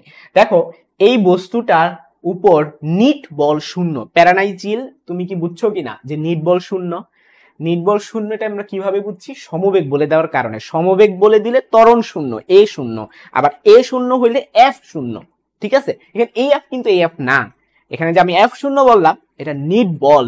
এই এফ আর নিট বলের মধ্যে পার্থক্য আছে। এখানে এফ হচ্ছে ক্রিয়াশীল বল, এখানে এফ কি উপরের দিকে ক্রিয়াশীল বল, এটা নিট বল না। নিট বল অন্য জিনিস। নিট বল হচ্ছে যে তোমার আলটিমেট রেজাল্টটা সেটা জিরো হবে। ঠিক আছে, সমবেগ হলে আলটিমেট রেজাল্টটা জিরো হয়। হ্যাঁ, আলটিমেট বলটা জিরো হয়। এখন আলটিমেট বল কখন জিরো হবে? যখন ওই বরাবর বল আর এই বরাবর বল যখন সমান হয়ে যাবে, তখনই কি হবে? নিট বলটা শূন্য হবে। তার মানে এফ এর মানটা কিসের সমান হবে? MG sine theta plus F K সমান হবে। MG sine theta plus F K সমান হবে। এফ কে আবার একটা ফর্মুলা আছে নিউ ইন্টু আর। তো নিউ এর পরিচয়টা তোমরা সবাই জানো যে ঘর্ষণ গুণাঙ্ক। আর এর পরিচয়টা তোমরা সবাই জানতা না, আর এর পরিচয়টা হচ্ছে প্রতিক্রিয়া বল। এখন চিত্রটা যদি এরকম হইতো তাহলে আর এর পরিচয়টা কি হইতো? শুধুমাত্র এমজি হইতো, কারণ এখানে কোনো অ্যাঙ্গেল করে নাই। কিন্তু যদি অ্যাঙ্গেল করে থাকে তখন আর এর পরিচয়টা কি হবে? এমজি কস থিটা হয়ে যাবে। হ্যাঁ, কেন এমজি কস থিটা আমি অলরেডি ব্যাখ্যা দিছি, যে এমজি কস থিটা হচ্ছে ক্রিয়া আর তোমার প্রতিক্রিয়া হচ্ছে এমজি কস থিটা। সো আর এর জায়গা বসায় দিবা এমজি কস থিটা, আর এখানে আগের থেকে এমজি সাইন থিটা ছিল, যদি এমজি কমন নাও mu cos theta plus sine theta হয়। এরই মাধ্যমে আমাদের কেস 1 শেষ। ঠিক আছে, এখন চলে যাব হচ্ছে কেস 2। কেস 2 তোমরা বুঝছো কিনা একটু দ্রুত একটু কমেন্টে জানাই ফেলো, মানে পুরোপুরি ক্লিয়ার হয়েছে কিনা। হ্যাঁ, আমরা এখন চলে যাচ্ছি কেস 2 তে। তো কেস 2 এর নাম কি দিব? কেস 2 এর নাম হবে সমবেগে নিচে নামলে। সমবেগে নিচে নামলে। এতক্ষণ কি ছিল? উপরে উঠলে। এখন কি দিব? নিচে নামলে। ওকে, তো ধরো এই হচ্ছে আমাদের ভূমি, এই হচ্ছে আমাদের হেলানো তল, হ্যাঁ এই হচ্ছে আমাদের বস্তু। তো ও এখন সমবেগে নিচে নামতেছে। তো তোমাদেরকে আগেই বলছি যেই দিকে নামবে তার বিপরীত দিকে হবে এফ কে। ক্লিয়ার? তো ও এইদিকে নামতেছে, তার মানে এখানে এফ ক্রিয়াশীল, যেই দিকে নামবে সেই বরাবর এফ। কিন্তু ঘর্ষণ বল কাজ করবে তার বিপরীত দিকে, তার মানে কি এফ কে কাজ করবে এই বরাবর। ঠিক আছে, আর এই বরাবর তার খাড়া নিচের দিকে তো এমজি, এটা তোমরা জানোই। তারপরে এই বরাবর কি হবে? এমজি কস থিটা, এটাও তোমরা জানো, মানে এগুলো তো চেঞ্জ হবে না, থিটা তো চেঞ্জ হয়নি। ঠিক আছে, আর এই বরাবর কি হবে? R equal to MG cos theta হবে। ওকে, আচ্ছা এখন কোশ্চেন হইতাছে ভাইয়া এটা আমরা কিভাবে সলভ করব? উত্তর হচ্ছে খুবই সহজ। এটা যদি এমজি কস থিটা হয়, এই বরাবর কি হবে? MG sine theta. এই বরাবর কি হবে? MG sine theta. খুবই সিম্পল। এটা তুমি প্রশ্নের দিকে তাকাও, সমবেগ বলে দিছে। সমবেগ বলে দিলে তো আগের মতো নিট বল শূন্য। সমবেগ বলে দিলে কি হবে? আগের মতোই নিট বল শূন্য। এখন নিট বল শূন্য শব্দটার অর্থ কি? শব্দটার অর্থ হচ্ছে এই বরাবর বল আর এই বরাবর বলটা সমান হবে, এবং আগের অঙ্কের মতোই এই আর এর মানটা কত হবে? এমজি কস থিটা হবে। তো আগের অঙ্কের মতোই R equal to MG cos theta লিখে ফেলো। হ্যাঁ, আর এই বরাবর দুইটা বল পরস্পর সমান হবে, মানে কি? মানে হচ্ছে F K is equal two এই দুটার সমান। হ্যাঁ, তার মানে আমরা লিখে ফেলি F K is equal two, এখানে একটা মাত্র বল ক্রিয়াশীল, এখানে দুইটা বল ক্রিয়াশীল, এফ ক্রিয়াশীল এবং এমজি সাইন থিটা ক্রিয়াশীল। আবার আগের অঙ্কের মতো ওই এফ কে এর পরিচয়টা দিয়ে দাও। এফ কে পরিচয় কি? নিউ ইন্টু আর। এফ কে পরিচয় কত? নিউ ইন্টু আর। ঠিক আছে, আবার আর এর পরিচয়টাও দিয়ে দাও, MG cos theta. MG cos theta. এখন এই অঙ্কগুলোতে স্যার কি বের করতে বলে? মানে আমি কি করাইতেছি বলো তো? আমি বের করাইতেছি ক্রিয়াশীল বল বের করার জন্য ম্যাথ। তাহলে স্যার যদি এফ বের করতে বলে তাহলে কি করবা? এই পাশ থেকে এই পাশে নিয়ে আসো, এমজি কমন নিয়ে। তাহলে এমজি যদি কমন নাও, mu cos theta minus sine theta. এরই মাধ্যমে আমাদের কেস 2 শেষ। ঠিক আছে, এখানে খেয়াল করে দেখো আমাদের কেস 2 শেষ। তো এই দুইটার আগেরটার সাথে এটার মিল খুঁজে বের করো। এখানে ছিল mu cos theta plus sine theta, আর এখানে কি ছিল? এখানে হচ্ছে নিউ কস থিটা মাইনাস, মানে চেঞ্জ হয়ে গেছে। ক্লিয়ার? চেঞ্জ হয়ে গেছে। তুমি বস্তুটাকে নিচের দিকে নামাচ্ছ, তো নিচের দিকে নামালে সেখানে এফ হয়। হ্যাঁ, তো এই পাশ থেকে যখন তুমি এই পাশে নিয়ে গেছো, mu R minus M G sine theta হয়ে গেছে, এফটাকে তুমি রেখে দিছো। হ্যাঁ, তারপর এফ যখন বের করবা ওই এম জি কমন নিলে new cos theta minus sine theta হয়। ঠিক আছে, আর আগের অঙ্কটার ক্ষেত্রে কি ছিল আমাদের? আগের অঙ্কটার ক্ষেত্রে প্লাস ছিল। তোমরা একটু দ্রুত কমেন্টে জানিয়ে ফেলো পুরোপুরি ক্লিয়ার হয়েছে কিনা। হ্যাঁ, তো আমরা তাহলে হচ্ছে পরবর্তী টাইপে চলে যাবো। আর এটার উপর একটা সিকিউ আসছে, এটার উপর একটা সিকিউ আসছে, আমি দেখি সিকিউটা এখানে তুলছি কিনা। সিকিউটা এখানে তুলি নাই। হ্যাঁ, আমি সিকিউটা হচ্ছে একটু বই থেকে লিখি, লাস্টের দিকে কয়েকটা পেজ আমার অ্যাড করা হয় নাই, সৃজনশীল অ্যাড করা হয় নাই। পাইছি, ঢাকা বোর্ড 2023 সালে আসছে। হ্যাঁ, আমি একটু আগে শিখাইলাম, চলো এটার একটা ম্যাথ করে আসি। না, ম্যাথ না করলে তো আসলে মানে ফিল করতে পারবে না। ঠিক আছে, তো ঢাকা বোর্ড 2023, এটার চলো একটা ম্যাথ করে আসে। ঠিক আছে, তো প্রশ্নটা হচ্ছে যে 400 কেজি ভরের একটি গাড়ি, প্রশ্নটা হচ্ছে 400 কেজি ভরের একটি গাড়ি, 400 কেজি ভরের একটি গাড়ি 60 কিলোমিটার পার আওয়ার সমবেগে, 60 কিলোমিটার পার আওয়ার সমবেগে 10 ডিগ্রি কোণে সমবেগে 10 ডিগ্রি কোণে আনত বরাবর উপরে উঠতেছে, উপরে উঠছে। ঠিক আছে, এরপরে স্যারে হচ্ছে সাইড নোটে নিউ এর মান দিয়ে দিছে 0.3, এটা ছিল উদ্দীপক। তো গতে প্রশ্ন স্যারে করছে যে গাড়ির উপর ক্রিয়াশীল বিরুদ্ধ বলের মান কত, এইটাই। গাড়ির উপর ক্রিয়াশীল বিরুদ্ধ বলের মান কত, বিরুদ্ধ বল মানে কি এফ,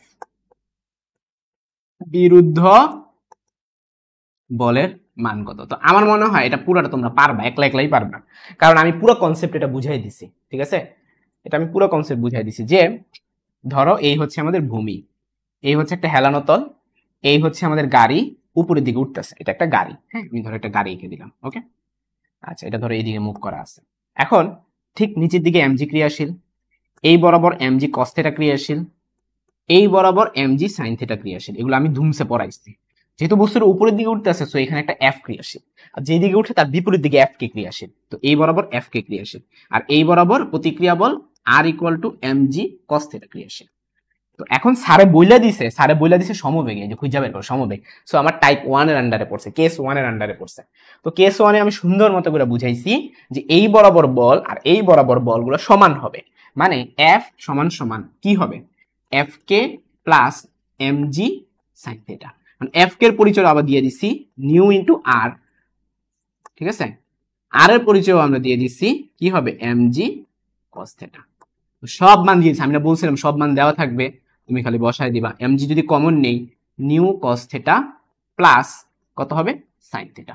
তো দেখি সব মান আছে কিনা। ভরটা দেখো দিয়ে দিছে 400 কেজি, সো এম এর মান বসায় দাও 400, জি এর মান 9.8, নিউ এর মানটা দিয়ে দিছে কত 0.3, নিউ এর মানটা 0.3। তারপরে অ্যাঙ্গেলটা দিয়ে দিছে কত ডিগ্রি, 10 ডিগ্রি, তাই না, কস 10 ডিগ্রি প্লাস সাইন 10 ডিগ্রি। তোমরা হচ্ছে এখন ডিরেক্টলি ক্যালকুলেটারে বসাও। আমি যদি হচ্ছে বলি আনসারটা আসবে 1838.835, 1838.835 নিউটন। তো দেখছো, আমি তোমাদেরকে এখন যেটা করেন এটা কিন্তু পুরো লেটেস্ট একটা কোশ্চেন, 2023 সালে আসা একটা কোশ্চেন। তোমরা একটু কমেন্টে জানিয়ে ফেলো এটা বুঝছো কিনা। হতে পারে তোমাদের সময় নিচে নামার ম্যাথটা দিবে, উপরে ওঠার ম্যাথটা দিল না, ধরো নিচে নামার ম্যাথটা দিল। ঠিক আছে, একজন বলছে ভাইয়া ডিরেক্ট সূত্র বসালে হবে না, না হবে না, পার্থ সরকার তোমাকে কেটে দিবে। ঐশী সরকার বলতেছে ঘর্ষণ বল না বিরুদ্ধ বল, বিরুদ্ধ বল মানে খেয়াল করে দেখো, দেখো গাড়ির উপর ক্রিয়াশীল বিরুদ্ধ বল, গাড়ির উপর ক্রিয়াশীল বিরুদ্ধ বল। ও বলতেছে কি ঘর্ষণ বল না এফ কে, না না এফ কেটা হচ্ছে গিয়ে তোমার ডিরেক্টলি বলা থাকতো ঘর্ষণ বল বলা থাকতো, এই এফটাই হচ্ছে বিরুদ্ধ বল। ঠিক আছে, দেখো ভাইয়া গাড়ির উপর ক্রিয়াশীল, গাড়ির উপর ক্রিয়াশীল, এখানে তো তোমার হচ্ছে MG cos theta MG sine theta ওই পার্টটুকু আরো ইনক্লুডেড থাকতো তাইলে। ঠিক আছে, তো তোমরা একটু তাড়াতাড়ি কমেন্টে বলো বুঝতে পারছো কিনা। বিরুদ্ধ বল যদি বলে যায়, গাড়ির উপর ক্রিয়াশীল শব্দটা থাকলে, গাড়ির উপর ক্রিয়াশীল যদি শব্দটা থাকে তোমরা এফ বের করবা। একটু তাড়াতাড়ি বলো বুঝতে পারছো কিনা। ডিরেক্ট সূত্র ব্যবহার করলে হবে না। এক্সামে ল এর লাস্ট লাইন তা লিখে ম্যাথ করলে কি হবে? না, হবে না, কেটে দিবে। রাফ চিত্র আঁকলে হবে না নাকি আনসার আঁকতে হবে? রাফে চিত্র আঁকলে হবে না, আনসারেই আঁকতে হবে। আচ্ছা ঠিক আছে ভাইয়া, চিত্র আঁকা লাগবে? হ্যাঁ চিত্র আঁকা লাগবে। সো এর মাধ্যমে আমাদের কিন্তু ঢাকা বোর্ডের একটা কোয়েশ্চেন সলভ হয়ে গেল। আমরা এখন এই টাইপ থেকে বিদায় নিচ্ছি। এই টাইপ থেকে বিদায় নিয়ে আমরা রকেট রিলেটেড ম্যাথে চলে যাচ্ছি। আমরা ভরবেগের সংরক্ষণের সূত্র কি শিখছিলাম? ভরবেগের পরিবর্তন নিয়ে আমরা কাজ করছি, তাই না? রকেটের ক্ষেত্রে সেম কাহিনী। ধরো এটা একটা রকেট, হ্যাঁ এই যে একটা রকেট, এই রকেট কিন্তু উপরের দিকে যাবে। কিভাবে যাবে? এই পিছনের দিকে গ্যাসগুলা যখন পুড়তে থাকবে, এই পিছনের দিকে গ্যাসগুলা যখন পুড়তে থাকবে, হ্যাঁ, তো তখনই কি হবে?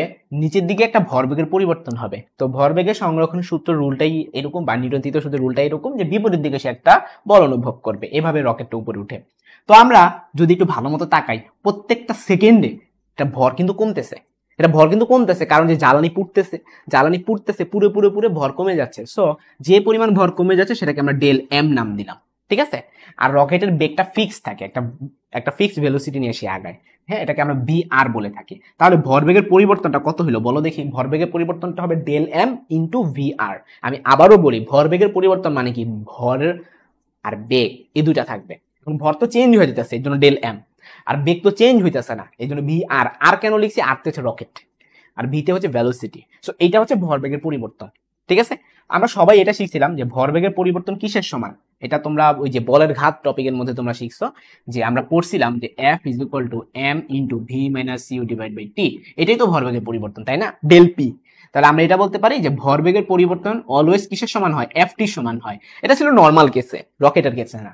হ্যাঁ, যাই হোক, এটা তো ভরবেগের পরিবর্তনের ফর্মুলা, যে ভরবেগের পরিবর্তন ডেল পি সমান সমান এফ ইন্টু টি। এখানেও সেম, এটা কিন্তু ডেল পি, এটা কিন্তু ডেল পি। তাহলে ভরবেগের পরিবর্তন কার সমান হবে? বল ইন্টু সময়। এখন সময়টা ক্ষুদ্রাতি ক্ষুদ্র দেখে আমরা ডেল টি বলে থাকি। রকেট খুব তাড়াতাড়ি উপরে ওঠে, তো অল্প সময় সে অনেক উপরে উঠে যায়, এর জন্য এটাকে আমরা ডেল টি লিখবো। ক্ষুদ্রাতি ক্ষুদ্র হলে ডেল দিয়ে লিখতে হয়। এখন আমার কাজ কি? এখন আমার কাজ হচ্ছে এফ নির্ণয় করা। তাহলে এফ সমান সমান কত হবে? Del M by del T into V R. এরপর হচ্ছে গিয়ে তোমার এফ এর আবার ফর্মুলা কি? এফ এর ফর্মুলা হচ্ছে এম এ। এফ এর ফর্মুলা কি? M A. তাহলে del M by del T into V R. তো স্যারে হচ্ছে এ বের করতে বলবে, তাহলে এ সমান সমান কত হয়? Del M by del T into V R, হ্যাঁ, 1/m। এই হচ্ছে আমাদের রকেটের ম্যাথের সূত্র, ত্বরণ। এখন হয়েছে কি, তুমি যখন একটা রকেটকে উপরে পাঠাও, তো সে উপরের দিকে একটা ত্বরণ অনুভব করে, এটা উপরের দিকে। বাট নিচের দিকে তো আবার একটা অভিকর্ষ ত্বরণ থাকে, মানে উপরের দিকে এ অনুভব করতেছে, আবার নিচের দিকে একটা জি তো অলওয়েজ থাকে। সো এটা নিয়ে ম্যাথ করলে হয় না, তোমাকে কি করতে? জি বিয়োগ করে দিতে হয়, কারণ এই দুটো পরস্পর কিন্তু বিপরীত দিকে। সো অ্যাকচুয়ালি এর ফর্মুলা হবে কি?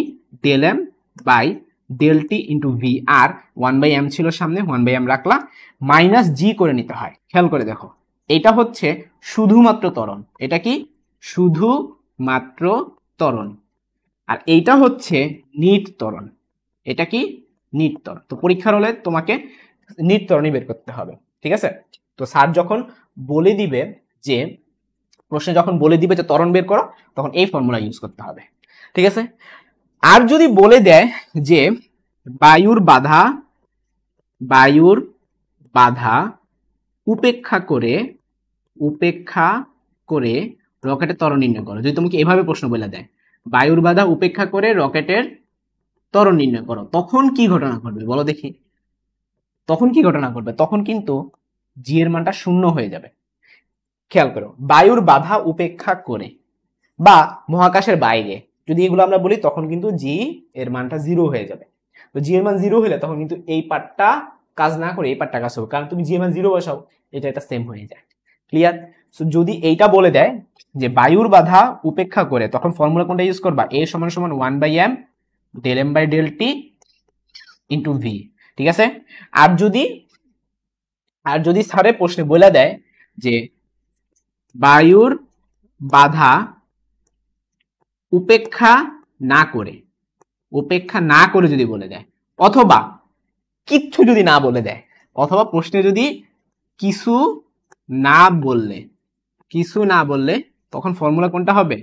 1/m del M by del T into VR minus G হবে তখন, ঠিক আছে। সো এটা একটা ফর্মুলা, এটা একটা ফর্মুলা। কখন কোনটা অ্যাপ্লাই করো আশা করি বুঝতে পারছো।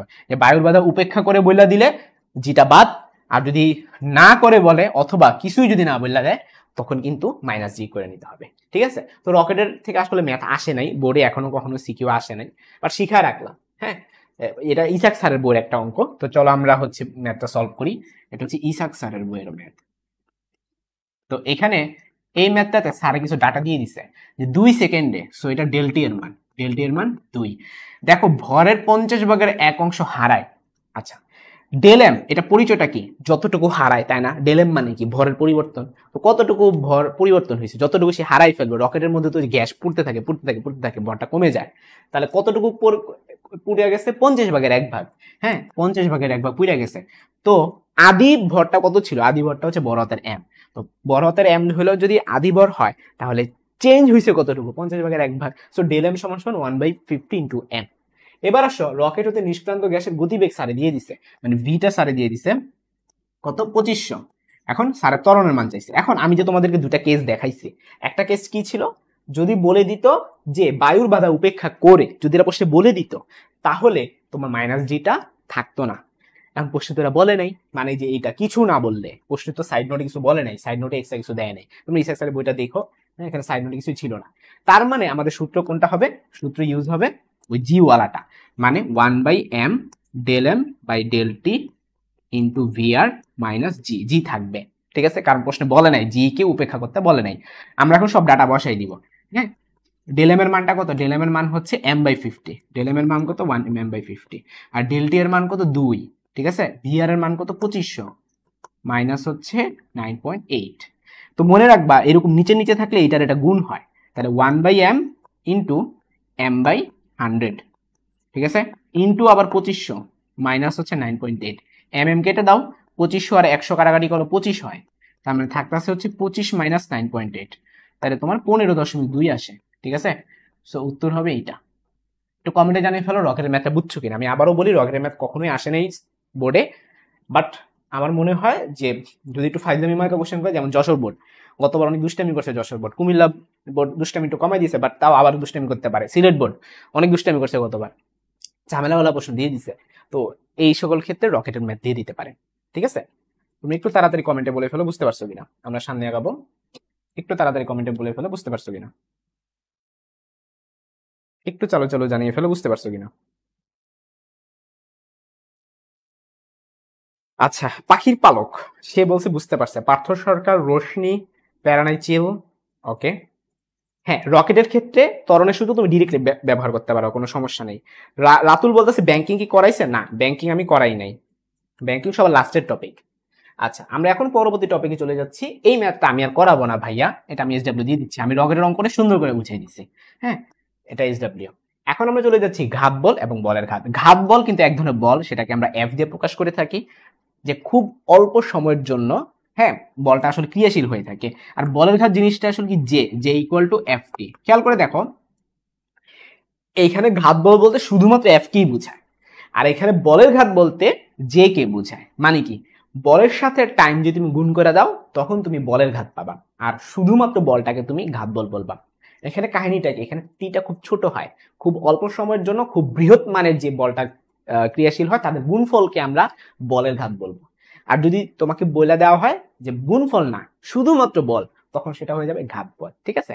তো এই যে বলের ঘাত, এটা ফর্মুলা কি? ভরবেগের পরিবর্তন, ঠিক আছে। বা এটাকে আমরা M into V minus U বলতে পারি। এটার উপর কিন্তু অনেক ম্যাথ আছে, ছোট ছোট ম্যাথ আছে, আমি সেগুলো দেখাইলাম না, এগুলো গতে আসে। সারে হচ্ছে এফ এর মান দিয়ে দেয়, টি এর মান দিয়ে দেয়, ধরো বি বের করতে বলে, অথবা ভি দিয়ে দেয়, ইউ দিয়ে দেয়, এম দিয়ে দেয়, এফ বের করতে বলে বা টি বের করতে বলে। এগুলো ভাই বাচ্চাদের ম্যাথ, সরাসরি ম্যাথ, এর জন্য আমি এখান থেকে করাবো না। হ্যাঁ, এখান থেকে তোমরা বাসায় প্র্যাকটিস করে নিবা। এবার আসো লিফটের ম্যাথ। লিফটের ম্যাথটা কিন্তু ইন্টারেস্টিং, এগুলো অবজেক্টিভে বেশি আসে, রিটেনে একটু কম আসে, বাট ইন্টারেস্টিং। দেখো, যখন একটা লিফট উপরের দিকে উঠতে থাকে তখন কিন্তু আমরা একটু ভারী অনুভব করি। এর জন্য উপরের দিকে উঠলে ডব্লিউ সমান সমান এম ইন্টু জি প্লাস এ। আর যখন একটা লিফট নিচের দিকে নামতে থাকে আমরা হালকা অনুভব করি। এই জন্য সেক্ষেত্রে আপাত ওজন কত হয়? ডাব্লিউ সমান সমান এম ইন্টু জি মাইনাস এ।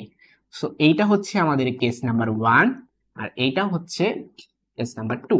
এখন কাহিনী হলো ভাই এগুলো ত্বরণ, ধরো এ ত্বরণে সে উপরে উঠতেছে আর এ ত্বরণ নিচে নামতেছে। এখন ধরো সে ত্বরণই নিল না, সে হচ্ছে সমবেগে উপরে উঠতেছে। এখন কেস নাম্বার 3, সে কি করতেছে, সে হচ্ছে উপরে উঠতেছে ভালো কথা, কিন্তু ত্বরণ নিয়ে উঠতেছে না, সে সমবেগ ভি সমবেগে উপরে উঠতেছে। এই ক্ষেত্রে কি হবে দেখো, ফর্মুলা আগেরটাই, W সমান m ইন্টু জি প্লাস এ।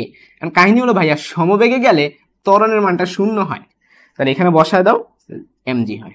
ঠিক আছে, তো সমবেগে তুমি উপরে উঠলে যা আর জাস্ট দাঁড়া থাকলো তা একই, তোমার হচ্ছে ওজনটা mg ক্রিয়াশীল হবে। এবার চলো আমরা কেস নাম্বার 4 এ চলে যাই। অর্থাৎ যদি সে সমবেগে নিচে নামলে, হ্যাঁ সমবেগে নিচে নামলো তো সেমই কাহিনী তাই না, এর মান তো 0ই হবে। তখন সেক্ষেত্রে কি হবে, W সমান m ইন্টু জি মাইনাস এ। তো তুমি এর মানটা বসায় দাও, 0 বসায় দাও, উত্তর কি হবে mg তো হবে। সো আমরা টোটাল 4টা কেস শিখলাম। প্রথম কেসে এর একটা মান থাকে এর জন্য প্লাস এ, আর এটা নিচে নামতেছে এর জন্য মাইনাস এ, আর এই দুই ক্ষেত্রে এর কোনো মান নাই, 0 বসাই দিলে w থাকে। ঠিক আছে, তো এগুলোর উপর তেমন একটা সিকিউ আসে নাই বোর্ডে, বাট শিখে রাখবা, সেফ থাকবে। যেমন হচ্ছে এটা ইসাক স্যারের একটা ম্যাথ, হ্যাঁ খুবই সহজ। তো আমরা সলভ করে ফেলি। একটি লিফটের ছাদে আটকানো একটি স্প্রিং তুলার হুক থেকে যে 3 কেজি ভর ঝুলছে।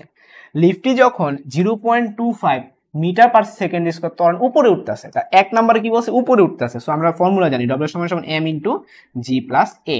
তো m এর মান স্যার দিয়ে দিচ্ছে 3, জি এর মান 9.8 আর এর মান দিয়ে দিচ্ছে 0.25। ঠিক আছে, ক্যালকুলেটর নাও, নিয়ে এখানে বসায় দাও, সঠিক উত্তর পেয়ে যাবা। 2 নম্বর কেসে কি বলছে, যে এত ত্বরণে নিচে নামতেছে। হ্যাঁ এগুলো আসলে গতে আসতে পারে, হ্যাঁ বোর্ডে আসে নাই এখনো, মানে যদি আসে আর কি, 9.8 মাইনাস 0.25। আর একটা কি বলছে, এত সমবেগে উপরে উঠতেছে। আমরা আগেই বলছি সমবেগে যদি উপরে উঠে তাহলে এর মানটা কি হবে, 0 হবে, যেহেতু উপরে উঠতেছে তো প্লাস দিবা। তো m এর মান হচ্ছে 3, জি এর মান 9.8 আর এর মানটা 0। ঠিক আছে, এই হচ্ছে আমাদের 3টা উত্তর, খুবই সহজ। তো রকেটের ম্যাথটাও শেষ। নেক্সট হচ্ছে আমরা কৌণিকে চলে আসতেছি। মানে কি, এতক্ষণ আমরা যা পড়ছিলাম সব রৈখিক ছিল, এখন আমরা যা পড়বো সেগুলো হবে কৌণিক। মানে আমরা যেটাকে এতক্ষণ সরণ বলতেছিলাম না এস, এখন আমরা সেটাকে কৌণিক থিটা বলবো। কৌণিক মানে কি, যদি আমি এইভাবে ঘুরাইতে থাকি তখন, এতক্ষণ আমরা যেটাকে রৈখিক বেগ ইউ বলতাম সেটাকে এখন কৌণিক বেগ আমরা কি বলবো, ওমেগা নট বলবো। যেটাকে আমরা রৈখিক বেগ শেষ বেগ ভি বলতাম, এখন সেটাকে আমরা শেষ বেগ ওমেগা বলবো। যেটাকে আমরা হচ্ছে ভর এম বলতাম, ভর এম, কৌণিকে এসে সেটাকে এম বলে না, সেটাকে আমরা কি জড়তা ভ্রামক আই বলে থাকি। আই এর আবার ফর্মুলা আছে আই ইকুয়াল টু এম আর। এটা নিয়ে আবার বিস্তারিত আলাদা টাইপ, এটা আলাদা একটা টাইপ, এটা আমি পড়াবো, এটা পরে পড়াবো একটু পরে। তারপরে কি, যেটাকে আমরা রৈখিকে এফ বলতাম, এফ বল, এফ এর ফর্মুলা কি এফ ইকুয়াল টু এম এ। কৌণিকে এসে সেটাকে টাউ বলে, টর্ক নিয়েও আলাদা টাইপ আছে, ওটাও আমি পড়াবো, জাস্ট এখন পরিচয় দিয়ে দিচ্ছি। তো টাউ সমান কি হবে দেখো, রৈখিক যেটা এফ, কৌণিকে সেটা টাউ, রৈখিক যেটা এম, কৌণিকে সেটা কি, এই যে মাত্র পড়াইছি আই, এবং রৈখিক যেটা এ, কৌণিকে সেটা আলফা। ঠিক আছে, সো এটা উপরে লিখে নিলে ভালো হইতো, তাহলে তোমাদের বুঝতে সুবিধা। যাই হোক একটা লিখলাম, তো এটা যদি রৈখিক যেটা এ, কৌণিক সেটা আলফা। ওকে, আচ্ছা আর কি কি আছে, আর হচ্ছে কি তোমার রৈখিক ভরবেগ পি ইকুয়াল টু কত, এম ভি, এটা হচ্ছে রৈখিক ভরবেগ। আর কৌণিক ভরবেগকে এল দিয়ে প্রকাশ করে। তো রৈখিকে যেটা এম, কৌণিকে সেটা কি হয় আই, রৈখিকে যেটা ভি, কৌণিকে সেটা কি হয় ওমেগা। তো এটা দিয়েও ম্যাথ আছে পরীক্ষায়। ঠিক আছে, এবার আসো গতিশক্তির ফর্মুলা কি, আমরা জানি ই কে সমান সমান হাফ এম বি স্কোয়ার। গতিশক্তির ফর্মুলা কি, ই কে সমান সমান হাফ এম বি স্কোয়ার। কৌণিকের ক্ষেত্রে তুমি সেটা কি বলবা, ওই এম এর জায়গায় কি বসাইতে হয়, এম এর জায়গায় আই বসাইতে হয়, বি এর জায়গায় ওমেগা বসাইতে হয়। তো আশা করি তোমাদেরকে আমি পুরো ক্লিয়ারলি সূত্রগুলো বুঝে দিতে পারছি। এখন আরো কিছু সূত্র বুঝাবো। ঠিক আছে, রৈখিক এবং কৌণিকের আরো সূত্র আছে, রৈখিক এবং কৌণিক। রৈখিকে আমরা কিন্তু শিখে আসছিলাম এস ইকুয়াল টু কি ছিল, ভিটি ছিল। কি শিখছিলাম আমরা বলতো, এস ইকুয়াল টু ভিটি। কৌণিকে এসে কি চেঞ্জ হয়ে যাবে, এস কি হয়ে যায়, থিটা হয়ে যায়, ভি ওমেগাও হয়ে যায়, টি কিন্তু চেঞ্জ হয় না, টি টি থাকে। হ্যাঁ, আবার আমরা এটা শিখছিলাম A equal to V minus U by T. কৌণিকে এসে সেটা কি হয়ে যাবে, ভি হয়ে যাবে ওমেগা, ইউ থাকবে omega naught divide by T. তারপরে আমরা যেটা শিখছিলাম S equal to U plus V divided by 2 into T, সেটা কি হয়ে যাবে, থিটা সমান সমান omega naught plus omega divided by 2 into T.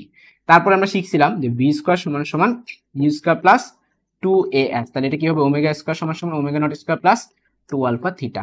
তারপরে আরেকটা আছে S equal to UT plus half, এগুলো দিয়ে ম্যাথ আসে, এগুলো নিয়ে অনেক অনেক সিকিউ আসে।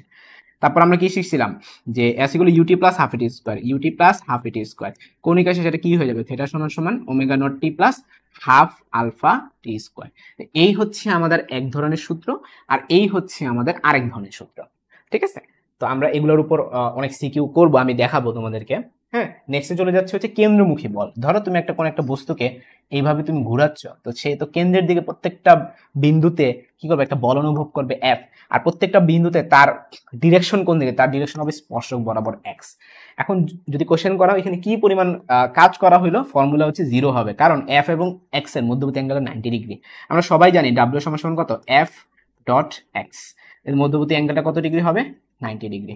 হ্যাঁ, তো cos 90 এর মান তো 0। সো তুমি যখন একটা বস্তুকে ঘুরাও, সে একটা পূর্ণ চক্রের পরে সে কিন্তু আসলে কোনো কাজ করে না, 0 হয়ে যায়, ঠিক আছে। আর এখানে যে এফটা, এই এফ এর একটা ফর্মুলা আছে, এফ ইকুয়াল টু কত, এম ভি স্কয়ার বাই আর, এটা মাথায় রাখবা। এফ ইকুয়াল টু কত, এম ভি স্কয়ার বাই আর, এটা হচ্ছে কেন্দ্রমুখী বল। আর যদি বলে কেন্দ্রমুখী ত্বরণ কত হবে, শুধুমাত্র হবে ভি স্কয়ার বাই আর, ঠিক আছে। সো কেন্দ্রমুখী ত্বরণ বললে এগুলো ডিরেক্ট গতে আসে, ভি দিয়ে দিব আর দিয়ে দিব, ডাইরেক্ট ত্বরণ বের করতে বলবো, বা এম দিব, ভি দিব, আর দিব, এফ বের করতে বলবো, ঠিক আছে। এই যে এখানে একটা ম্যাথ দিছে, তো চলো আমরা এই ম্যাথটা সলভ করে আসি। এটা ইসাক স্যারের বইয়ের ম্যাথ। প্রশ্ন হইতাছে যে না এটা তপন স্যারের বইয়ের ম্যাথ। 2 কেজি ভরের একটি বস্তুকে 80 সেন্টিমিটার দীর্ঘ একটি দড়ির এক প্রান্তে বেঁধে অপর প্রান্ত হাত দিয়ে ধরে বস্তুটিকে প্রতি সেকেন্ডে 2 বার সুষম কৌণিক বেগে ঘোরানো হচ্ছে। প্রশ্ন হইতাছে বস্তুটার উপর অভিকেন্দ্র বল কত। মনে রাখবো, অভিকেন্দ্র বল, কেন্দ্রমুখী বল একই কথা। সো এফ বের করতে বসে স্যারে, তোমার ডাটা কি দিয়ে দিছে, এম এর মান দিয়ে দিছে। সো আমরা লিখে ফেলি এম সমান সমান 2 কেজি, এটা আর এর মান, ঠিক আছে। আর এর মান হবে 80 সেন্টিমিটার বা 0.8 মিটার। তারপরে তুমি প্রতি সেকেন্ডে 2 বার ঘুরাইতেছো, শব্দটার মিনিং কি দেখো। তুমি যদি 1 সেকেন্ডে 2 বার ঘুরাও, আমরা জানি একবার ঘুরাইলে সে 2 পাই পথ অতিক্রম করে, তাহলে তুমি যদি 2 বার ঘুরাও তাহলে সে কতটুকু পথ অতিক্রম করতেছে, 4 পাই, তাই না? আচ্ছা, তাহলে আমরা জিনিসটাকে এভাবে বলতে পারি, আমরা ফর্মুলা জানি ওমেগা সমান সমান 2 পাই এন বাই টি, এটা মুখস্থ রাখবা। হ্যাঁ, এই ফর্মুলা কই থেকে আসছে, ওমেগা সমান সমান 2 পাই বাই টি থেকে আসছে। আবার টি সমান সমান টি বাই এন, বসে টসে এটা আসে, তোমরা মুখস্থ করে ফেলো, ওমেগা সমান সমান 2 পাই এন বাই টি।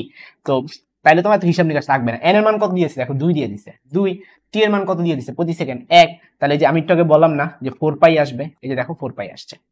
আচ্ছা, এত বেগে ঘুরানো হচ্ছে। এখন তার মানে তুমি এম জানো, আর জানো, ওমেগা জানো, স্যার তোমাকে এফ বের করতে বলছে। তো আমি তোমাদেরকে একটু আগে শিখাইছি F equal to M V square by R. আবার আরেকটা ফর্মুলা আছে V equal to R omega, আরেকটা ফর্মুলা আছে ভি ইকুয়াল টু কত, আর ওমেগা। তো এখানে যদি আমরা সেটা বসাই দেই, ভি ইকুয়াল টু যদি আর ওমেগা বসাই দিই, তাহলে আর স্কয়ার ওমেগা স্কয়ার হয়ে যায়, আর আর কাটাকাটি চলে যায়, তখন হবে এম আর ওমেগা স্কয়ার। তো এম এর মান হচ্ছে স্যারে দিয়ে দিছে 2, আর এর মানটা দিয়ে দিছে 0.8, আর ওমেগার মানটা দিয়ে দিছে 4 পাই। এটা বসাই দিলেই একটা শেষ। এরকম প্রশ্ন কিন্তু ইম্পর্টেন্ট আছে, এগুলো কিন্তু ইম্পর্টেন্ট কিসের জন্য, এগুলো গয়ের জন্য ইম্পর্টেন্ট, ঠিক আছে। ঘতে এত সোজা ম্যাথ দিবে না, ঘতে আরো প্যাচওয়ালা ম্যাথ দিবে। নেক্সট যে বলছিলাম যে টর্ক শিখাবো বলছিলাম, মনে আছে? তো টর্ক জিনিসটা আসলে কি, টাউ টাউ জিনিসটা হচ্ছে আর এর সাথে এফ এর ক্রস গুণফল। এটা ডিরেক্টলি বোর্ডে একটা সিকিউ আসছে। কিভাবে আসছে আমি এখন আর এত কিছু তুলে তুলে দেখালাম না, আমি এমনি বুঝাই দিই। আর একটা ভেক্টর স্যারে দিয়ে দিবে, যেমন ধরো হচ্ছে 2y plus 3j minus 4k, ধরো এরকম একটা ভেক্টর স্যারে দিয়ে দিবে। আবার এফ একটা ভেক্টর দিয়ে দিবে, ধরো minus i minus j minus k। এখন তোমারে বলবে যে টর্কের মান কত, টর্কের মান কত। তো তুমি এটা পারবা না, খুবই সহজ, আমরা বাচ্চাকাল থেকে শিখে আসছি আর ক্রস এফ কেমনে করে। ক্রস গুণফল করবা, করার পর একটা ভেক্টর বের হবে, পরে ওটাকে রুট ওভার দিয়ে আই এর সহগ স্কয়ার প্লাস জে এর সহগ স্কয়ার প্লাস কে এর সহগ স্কয়ার করবা, টর্কের মান বের হয়ে যাবে। খুবই সহজ, ঠিক আছে। এই যে আসছে, এটা আসছে। চলো আমরা এটা সলভ করে ফেলি। এখানে কোথায় আসছে, এটা আসছে যে চট্টগ্রাম বোর্ড 2023 সালে। আমরা চলো প্রশ্নটা পড়ি। ঘূর্ণনত বস্তুর ব্যাসার্ধ ভেক্টর স্যারে দিয়ে দিছে, আর ভেক্টর দিয়ে দিছে, এফ ভেক্টর দিয়ে দিছে। তোমাকে গতে বলছে টর্কের মান নির্ণয় করো। আমি মাত্র যেটা বলছি ওইটা, এই যে মাত্র যেটা বলছি, আর ক্রস এফ নির্ণয় করবা, হ্যাঁ, করে মান নির্ণয় করবা, শেষ। তাহলে গ নাম্বারটা হয়ে গেল। আর ঘতে কি বলছে, পর্যায়কালে, তো ওটা এখন করাবো না, এটা একটু পরে আর কি। পর্যায়কাল আলাদা টপিকে, এটা হচ্ছে বল প্রয়োগের আগে, বল প্রয়োগের পরে, দুটা এটা আলাদা জিনিস, এটা আমরা পরে করবো। এখন হচ্ছে জড়তা ভ্রামক, এটা কিন্তু ইম্পর্টেন্ট, বেশ ইম্পর্টেন্ট। হ্যাঁ, এতক্ষণ আমরা যা যা পড়ছি ওগুলোর মধ্যে এটা সবচেয়ে মোস্ট ইম্পর্টেন্ট বলতে পারো, জড়তা ভ্রামক। তো জড়তা ভ্রামকের জন্য কিছু সূত্র শিখতে হবে, যে এখানে অনেকগুলো সূত্র আছে, এগুলো শিখতে হবে। তো হয়েছে কি, এত প্রমাণ টমান শেখা দরকার নাই, মানে কিভাবে আসছে সেগুলো জানা দরকার নাই, তুমি সূত্রটা জানলেই হয়েছে। যেমন এই যে তোমার একটা বস্তু, আয়তাকার একটা বস্তু, এটা ঠিক মাঝখান দিয়ে যদি কোনো একটা বস্তু ঘুরানো হয়, ঠিক মাঝখান দিয়ে যদি কোনো একটা বস্তু ঘুরানো হয়, তখন তার জড়তা ভ্রামক হবে ml²/12। তো আমরা চলো একটু ফিল করার চেষ্টা করি। যেমন আমার কাছে একটা রিমোট আছে, হ্যাঁ, এটা কিরকম বস্তু, এটা আয়তাকার বস্তু, এই যে একটা আয়তাকার বস্তু। এখন এই বস্তুটাকে আমি ঘুরাবো, এখন কোশ্চেন হইতেছে আমি কিভাবে ঘুরাবো। এই বস্তুটা তো অনেকভাবে ঘুরানো যায়। একটা হচ্ছে আমি যদি মাঝখানে অক্ষ চিন্তা করি, মাঝখানে যদি অক্ষ চিন্তা করি, তারপরে যদি এই বরাবর ঘুরাই, এই যে এইভাবে যদি ঘুরাই, তাহলে সেটা একরকম কি, হ্যাঁ, আমি চাইলে এইভাবে ঘুরাইতে পারি, এটা একরকম কেস। আবার চাইলে তো আমি এই সাইডে রেখেও ঘুরাইতে পারি, বিভিন্ন ভাবে ঘুরানো যায়। তো আমি ফার্স্টে কেস নাম্বার 1 নিয়ে আলোচনা করতে চাচ্ছি, এইভাবে এইভাবে। তো আমি কি কাজ করব, মনে মনে এই মাঝখানটাতে আমার আঙ্গুল ধরবো, ধরে এইভাবে ঘুরাবো, এইভাবে ঘুরাইতে থাকবো। তাহলে চিন্তা করে দেখো, আমার আঙ্গুলটা কিন্তু ঠিক মাঝখানে, আমার আঙ্গুলটা কিন্তু ঠিক মাঝখানে ধরে যদি আমি ঘুরাই, তখন হবে এই 1 নাম্বারটা। তো যখন আমি ঘুরাচ্ছি ঘুরাচ্ছি একটা কৌণিক বল তৈরি হচ্ছে না, তো কৌণিক বল থাকলেই তো জড়তা ভ্রামক থাকবে অবশ্যই। তো সেই মানটা হচ্ছে mL²/12। এটা কিভাবে আসছে জানা দরকার নেই, মুখস্থ রাখবা। সো ঠিক মাঝখান দিয়ে যদি আমাদের অক্ষ হয়, তাহলে উত্তর হবে mL²/12। এখন স্যারের যদি মাঝখান দিয়ে না বললে, যদি সাইড দিয়ে বলে, এক কর্নার দিয়ে যদি বলে, তখন তখন খেয়াল করে দেখো, এক কর্নার দিয়ে মানে কি, এক কর্নার দিয়ে মানে হচ্ছে আমার আঙ্গুলটা এখন থাকবে এক কর্নারে। হ্যাঁ, সেটা এই কর্নারও হতে পারে, এই কর্নার হতে পারে, যে কোনো একটা কর্নার হইলেই হলো। আমি ধরে এই কর্নারটাই ধরলাম, এখানে আমি আঙ্গুল দিলাম, এবার ঘুরানো শুরু করলাম। খেয়াল করছে এখন বৃত্তটা বড় হয়ে গেছে, এই যে এখানে আমার আঙ্গুল রাখবো, এখানে আঙ্গুল রেখে ঘুরাবো, তাহলে আমার বৃত্তটা এখন বড় হয়ে গেছে। আগে বৃত্তটা কিন্তু ছোট ছিল, মাঝখানে যখন ধরছি দেখো বৃত্তটা ছোট, আর যখন আমি এই সাইডে ধরছি বৃত্তটা বড় হয়ে গেছে। তো কাহিনীটা কি, বৃত্ত বড় হয়ে যাওয়া মানে কি, অবশ্যই জড়তা ভ্রামক বেড়ে যাওয়া। এই দেখো বেড়ে গেছে, এখানে জড়তা ভ্রামক বেড়ে গেছে। অনেকে বলবা ভাইয়া কি করে না করে, তো কমে গেছে না, এটা কমে না, এটা বাড়ছে। এখানে 12 আর এখানে 3। হ্যাঁ, হরে যদি তোমার ছোট মান থাকে সেটা বড় মান, ঠিক আছে, ওভারঅল বড় মান। সো তোমাকে পরীক্ষার হলের জন্য 1 নংটা শিখতে হবে, 2 নংটা শিখতে হবে, এটা মাস্ট। এরপর এই পেজ থেকে আর দরকার নাই, এই পেজের নিচে যেগুলো আছে সেগুলো স্কিপ করবা, আমি যেগুলো দাগাই দিব শুধু সেগুলো পড়বা, ঠিক আছে, তাহলে তোমার বোর্ডে কমন পড়বে ইনশাল্লাহ। এবার আসো এখানটাতে, পাতলা বৃত্তাকার চাকতির ভর কেন্দ্রগামী। খেয়াল করো, প্রথম কথা হচ্ছে এটা পাতলা হইতে হবে, দ্বিতীয় কথা হইতে এটা বৃত্তাকার চাকতি হইতে হবে। আমার কাছে এখানে নাই, বাট তোমরা তো চাকতি দেখছোই, এই যে এইভাবে, এই যে মাউস যদি একবার পাতলা হইতো, এটা একটা বৃত্তাকার চাকতি হয়ে যেত, এই যে এইভাবে যদি আমরা নিক্ষেপ করতে পারি, ঠিক আছে। তো ওইটা যদি ঠিক মাঝখান দিয়ে যদি তুমি ঘুরাও, তখন সূত্র হবে mR²/2। মানে কি, মানে এটা ঠিক মাঝখান দিয়ে, এই যে এটা ঠিক মাঝখানে, আমি তো মাঝখানে ফুটা করে আঙ্গুল ঢুকে দিতে পারতাছি না, পারলে ভালোই তো। ধরো আচ্ছা, কাগজ দিয়ে বোঝানো যাবে, এটা কাগজ দিয়ে বোঝানো যাবে, একটু ওয়েট করো, আমি বুঝাই দিচ্ছি। হ্যাঁ, এটা আমি বুঝিয়ে দিতে পারবো কাগজ দিয়ে। ধরো আমাকে একটা পাতলা বৃত্তাকার চাকতি বানাইতে হয়, তো মনে মনে ধরে নাও এটা আমার একটা পাতলা বৃত্তাকার চাকতি, যদিও এটা বৃত্তের কিছুই হয় নাই। আমি একটু বৃত্ত বানানোর চেষ্টা করি। ধরো এটা আমি কোনো মতো একটা বৃত্ত বানাইছি। এখন এটাকে আমি কি করব, এই যে এই কেসটা বুঝাবো, পাতলা বৃত্তাকার চাকতি ভর কেন্দ্রগামী লম্ব অক্ষের সাপেক্ষে। এটা হচ্ছে আমার বৃত্তাকার চাকতি। এখন এটা ভর কেন্দ্র কোন জায়গায়, ঠিক মাঝখানে। তো তোমার কি কাজ করতে হবে, মাঝখানে ফুটা করতে হবে। কেন ফুটা করতে হবে, ওই যে ঘুরানোর জন্য এই মাঝখানে ফুটা করতে হবে, এই যে আমি করলাম, ঠিক আছে। আচ্ছা, তাহলে এই কলমটা আমার, এই পেনটা আমার, হলুদ পেনটাই হচ্ছে কি অক্ষ। এখন কি করতে হবে, এই অক্ষ বরাবর ঘুরাইতে হবে, মানে কি এই কলমটা ঘুরাইতে হবে। কলমটা ঘুরালে দেখতেছো এই পাতলা বৃত্তাকার চাকতিটা ঘুরতেছে। হ্যাঁ, তো এই কেসটাকে আমরা বলবো, এই কেসের ক্ষেত্রে জড়তা ভ্রামকটা হবে mR²/2। ঠিক আছে, এটা কিন্তু দেখো আমি কলমটা কিন্তু ঠিক সোজা রাখছি, কারণ কি উনারে বলে দিচ্ছে যে লম্ব অক্ষ।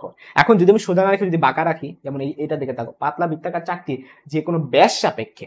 এখন দেখো আগে আমার একটা লম্বা ছিল, যদি আমি বাঁকায়া, মানে আমি যদি এখন কলমটা এইভাবে যদি দিই, যেমন হচ্ছে বাঁকায় যদি দিই, সামহাও আমি বাঁকা টাকায় মানে এইভাবে রেখে আমি যদি আমি ঘুরাই, হ্যাঁ, তখন সেক্ষেত্রে সূত্র চেঞ্জ হয়ে যাবে। তখন সেক্ষেত্রে সূত্র হয়ে যাবে mR²/4। খেয়াল করছো, আগে ছিল mR²/2, আগে ছিল mR²/2। হ্যাঁ, তুমি যখন তুমি বাঁকায়া দিতেছো, হ্যাঁ, ব্যাস বরাবর, এই তখন কিন্তু সেটা হয়ে যাবে mR²/4। আর যদি তুমি একবার সাইড থেকে দাও, তখন সেটা কি হয়ে যাবে m/4 mR²। তো এই দুটার মধ্যে একটা সম্পর্ক আছে, আমি একটু পরে বুঝাবো। 7 এবং 8 এর মধ্যে একটা সম্পর্ক আছে, আমি একটু পরে বুঝাবো। হ্যাঁ, সমান্তরাল অক্ষ উপাদ্য, লম্ব অক্ষ উপাদ্য আছে, সেটা বুঝানো। তার মানে তোমার 6 লাগবো, 7 লাগবো, 8 লাগবো, ঠিক আছে। আচ্ছা, এইবার এখান থেকে আর লাগবে না, এগুলো পরীক্ষা আসে না। যেগুলো লাগবে আমি সেগুলো দাগাই দিচ্ছি। এবার চলে আসো নিরেট গোলক। নিরেট গোলক হচ্ছে ঠিক মাঝখান দিয়ে যদি যায়, ঠিক মাঝখান দিয়ে, তখন সূত্রটা কত হবে 2/5 mR²। এটা লাগে, এটা পরীক্ষা আসে। আর যদি সাইড দেওয়া হয় তখন হবে 7/5 mR²। এটাও পরীক্ষা আসে। আর এটা হচ্ছে ফাঁপা গোলক, এটা ছিল নিরেট গোলক। নিরেট গোলক মানে কি, ভিতরে পুরোটা বস্তু দ্বারা হচ্ছে আছে, পুরো ফুল বস্তু আছে। আর এই ফাঁপা গোলক কি, বস্তু নাই, ভিতরে পুরোটাই ফাঁকা। 2/3 mR²। তো নিচে এবার যা আছে এগুলো আবার লাগে না, হ্যাঁ, এগুলো আবার স্কিপ করতে পারো। এখন এই দুটার মধ্যে আবার সম্পর্ক আছে, এই দুটার মধ্যেও আবার সম্পর্ক আছে, যেটা আমি একটু পরে বুঝাবো। দুইটা উপপাদ্য বুঝাবো, সমান্তরাল অক্ষ উপপাদ্য আর একটা হচ্ছে লম্ব অক্ষ উপপাদ্য। তখন ওকে, আচ্ছা এখন আমরা পরবর্তী প্রশ্নে চলে যাই। বৃত্তাকার রিং, এটা অনেক ইম্পর্টেন্ট। রিং এর জন্য এত বুঝাবুঝির কিছু না, I = mr², বেসিক ফর্মুলা, ঠিক আছে। আর বৃত্তাকার রিং এর যে কোনো ব্যাসার্ধ, এটা পরীক্ষা আসতে পারে ½ mr²। এখন আমি যে বারবার বলতেছি বুঝাবো দুটো উপপাদ্য, তো এগুলো কিসের উপপাদ্য? এগুলো হচ্ছে অক্ষের উপপাদ্য। একটা হচ্ছে সমান্তরাল অক্ষ উপপাদ্য, আর একটা হচ্ছে লম্ব অক্ষ উপপাদ্য। ফার্স্টে আমি কি শিখাবো? সমান্তরাল অক্ষ উপপাদ্য শিখাবো। ফার্স্টে শিখাবো কি? সমান্তরাল অক্ষ উপপাদ্য। তো সমান্তরাল অক্ষ উপপাদ্যটা এরকম যে ধরো এটা একটা বস্তু, ধরো ধরো এইটা হচ্ছে একটা বস্তু, ঠিক আছে। এই বস্তু ঠিক মাঝখান দিয়ে, এটা কি গ্র্যাভিটি হচ্ছে তার ভরকেন্দ্র ক্রিয়াশীল, যদি আমি মাঝখান দিয়ে অক্ষটা টানি, তখন যে জড়তা ভ্রামক সেটাকে যদি আমরা আইজি নাম দিই। এখন স্যার যদি তোমাকে বলে এই বরাবর অক্ষ যদি টানো, এটার জড়তা ভ্রামক যদি আই হয়, তাহলে তার মানটা কত? ধরো বইলা দিল এখান থেকে এই লম্ব দূরত্বটা হচ্ছে এইচ, এটা ধরো বইলা দিল। এরকম হুবহু এই চিত্রে একটা সিকিউ আসছে, আমি করাবো। এখন যদি তোমাকে কোশ্চেন করি আই এর মান কত, তখন ফর্মুলাটা কি? ফর্মুলাটা হচ্ছে আই সমান সমান আইজি প্লাস mh²। এইটাই সূত্র, এটাই ফর্মুলা, ঠিক আছে। তো ফর্মুলা চলো আমরা আগে বুঝার চেষ্টা করি, ফর্মুলাটা বুঝার চেষ্টা করি। সারে বের করতে বলতেছে আই, মানে কি? এই যে এই বরাবর যদি তুমি অক্ষ রাখো, তখন জড়তা ভ্রামক কত, এটা সারে বের করতে বলছে। তোমাকে অলওয়েজ আগে কি করতে হবে? ভর কেন্দ্রগামীটা বের করতে হবে, ভর কেন্দ্রগামী জড়তা ভ্রামকটা বের করতে হবে। তো ভর কেন্দ্রগামী জড়তা ভ্রামককে আমরা আইজি দিয়ে প্রকাশ করে থাকি। এই যে ভর কেন্দ্রগামী জড়তা ভ্রামক হচ্ছে আইজি, এটার সাথে যোগ করতে হয় mh²। আমরা তো জড়তা ভ্রামক বেসিক সূত্র পড়ছিলাম mr²। এখানে আর কেন হয় নাই? কারণ হচ্ছে এখানে স্যারের নাম দিয়ে দিছে, এটা মনে মনে একটা এইচ নাম দিছে, ঠিক আছে। তো তার মানে সূত্র কি? IG plus mh²। এবার চলো আমরা চলে যাই, আমি যে বারবার বলছিলাম যে এদের মধ্যে সম্পর্ক আছে, এদের মধ্যে সম্পর্ক আছে, কি সম্পর্ক আছে চলো একবার দেখে নেওয়া যায়। এখানে খেয়াল করে দেখো, এই mr²/4 এই চিত্রটা যদি আমরা একটু আরেকবার নিজে নিজে আঁকার চেষ্টা করি, এটা ঠিক মাঝখান দিয়ে গেছে, তাই না? হ্যাঁ, তার মানে এটা কি আইজি? ঠিক মাঝখান দিয়ে তো গেছে, ঠিক মাঝখান দিয়ে যদি যায়, এই যে এই পয়েন্টটা দিয়ে তো গেলে সেটাকে আমরা কি বলবো? এই mr²/4 বলবো। সো ঠিক মাঝখান দিয়ে গেলে সেটা হচ্ছে আইজি, এবং আইজির মানটা হচ্ছে mr²/4। এখন স্যারে ধরো তোমাকে মাঝখান দিয়ে বের করতে বললো না, স্যার তোমাকে এই সাইডেরটা বের করতে বললো। হ্যাঁ, তো দেখো এই দুইটা রেখা কি পরস্পর সমান্তরাল না? এই রেখা কি সমান্তরাল না? আমি যে বুঝাইলাম এটা কি সমান্তরাল অক্ষ যে বুঝাইলাম, বেসিকটা কি বুঝছো? বেসিকটা হচ্ছে এই দুটো পরস্পর সমান্তরাল। যদি তুমি এটা বাঁকা দিয়ে দাও, তখন আর সূত্র ফলো করবে না। তো এই সূত্র ফলো করতে গেলে সমান্তরাল হইতে হবে আগে। তাহলে আমরা জিনিসটা কিভাবে উপস্থাপন করতে পারি? যে এই লালটা স্যারে ধরো বের করতে বললো আই, তো কিভাবে বের করবা? ফর্মুলা আমরা জানি আই সমান সমান আইজি প্লাস mh²। এটাই তো ছিল ফর্মুলা। মানে আইজির মান তো আমরা জানি মুখস্থ, mr²/4। আইজিটা কত? mr²/4। এবার এইচ লিখবা না, কেন এইচ লিখবে না? কারণ তুমি তো জানো এটা ব্যাসার্ধ আর, তাহলে এইচ এর জায়গায় আর হবে। এখন হচ্ছে গিয়ে এই দুইটা লসাগু করো, তাহলে হয়ে গেল। তো এর নিচে মনে মনে 1, 4 এক লসাগু 4, তাহলে 1 আর 4 করলে 5 হয়, তাহলে 5mr²। ঠিক আছে, তাহলে উত্তরটা কত হবে? আই সমান সমান 5mr²/4। এই যে দেখো 5mr²/4। ঠিক আছে, সেম ভাবে আমি আরেকটা ব্যাখ্যা দিতে পারবো, ওই যে বললাম যে এটার সাথে এটা সম্পর্ক, যেমন হচ্ছে গোলকেরটা। এই গোলকের কথা তুমি চিন্তা করো, হ্যাঁ, গোলকের কথা চিন্তা করো, এইভাবে লেখা, তুমি গোলকটা কিভাবে ঘুরায় দাও, এভাবে যদি তুমি ঘুরায় দাও, মানে গোলকের ক্ষেত্রে তো একই কথা, তাই না? এই বরাবর আমাদের কি ক্রিয়াশীল? আইজি ক্রিয়াশীল। এই বরাবর আইজি ক্রিয়াশীল, এবং আইজির ফর্মুলা কত? 2/5mr²। 2/5mr²। কিন্তু যদি আমি তোমাকে কোশ্চেন করি এই বরাবর কত হবে, তখন তুমি কেমনে বের করবা? ওই যে ফর্মুলা আই সমান সমান আইজি প্লাস mh²। তো আইজি এর ফর্মুলাটা কত? আইজি এর ফর্মুলাটা হচ্ছে 2/5mr²। 2/5mr²। আর mh², এইচ লিখবা না, কেন? কারণ এইচ এর মান তো আমরা জানি আর, তাহলে mr²। লসাগু নাও, mr² যদি তুমি লসাগু নাও, এটা তখন 2 আর 5 মিলে 7 হয়ে যাবে, তো তখন হয়ে যাবে 7/5mr²। তখন আই সমান সমান হয়ে যাবে 7/5mr²। এই যে দেখো 7/5mr²। এর মাধ্যমে আমাদের জড়তা ভ্রামক শেষ। জড়তা ভ্রামক থেকে কিন্তু অনেক সিকিউ আসছে বোর্ডে। হ্যাঁ, আমি যা বুঝেছি এগুলো থেকে সব টাইপ কমন করে যাবে, এর বাইরে কোনো টাইপ নেই। এই যে আমি এখন করাবো জড়তা এই ভ্রামক থেকে এই তোমার চক্রগতি ব্যাসার্ধ এই কনসেপ্টটা পড়াবো। আগে তোমরা একটু কমেন্টে জানাই ফেলো বুঝতে পারছো কিনা, একটু তাড়াতাড়ি কমেন্টে জানিয়ে ফেলো পুরোপুরি বুঝতে পারছো কিনা, একটু তাড়াতাড়ি কমেন্টে জানিয়ে ফেলো পুরোপুরি বুঝতে পারছো কিনা।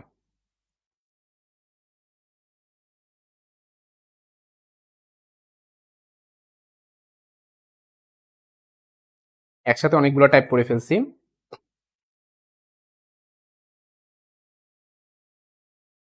একটু চালু চালু জানিয়ে ফেলো পুরোপুরি বুঝতে পারছো কিনা। রাসেল বলতেছে যশোর বোর্ড, তারপর হচ্ছে সৃজন ভাইয়া বুঝতে পারছি, অর্থে বুঝতে পারছি। বা ভেক্টর আর থার্মোডাইনামিক্স এক্সাম কবে নিবেন? কেমনটা লাগে? আমার সব স্লাইড চলে গেছে, কে জানি ঢুকছে এখন। তো কে জানি ঢুকছে, আমার সব স্লাইড চলে গেছে। ধরে পিটাইতে মন চায়, মানে হচ্ছে একটা অ্যাকাউন্টে অনুজন ঢুকলে এটা চলে যায়। ধর, এই আজকে যা লিখছি সব চলে গেছে। ওদেরকে আমি না করছি ক্লাস নেওয়ার সময় যাতে কেউ না ঢুকে।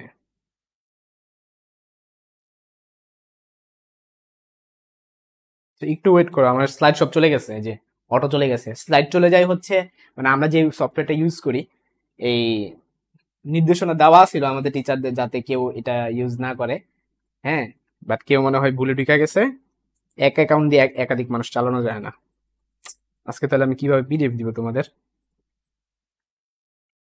এটা কোনো কথা? দাঁড়াও, আমি টিচার গ্রুপে একটা মেসেজ দিই। এই কাজটা কে করলো?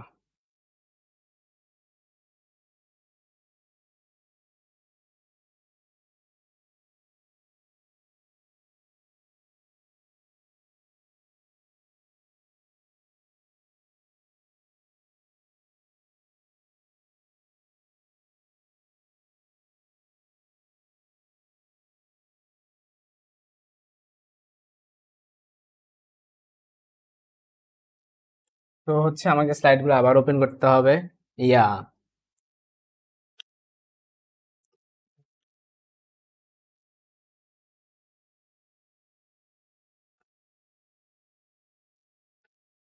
ধর আজকে কত সুন্দর করে পড়াইলাম, স্লাইড গুলো চলে গেলো, এটা কেমন? এটা কোনো কথা হইলো?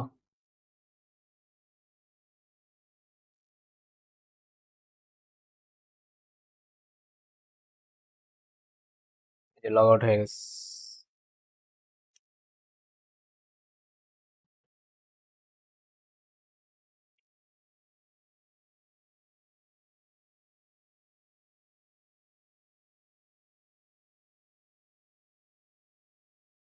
তোমাদেরকে স্লাইড দিতে পারবো, মানে হচ্ছে আমি যে লিখছি ওগুলো চলে গেছে আর কি।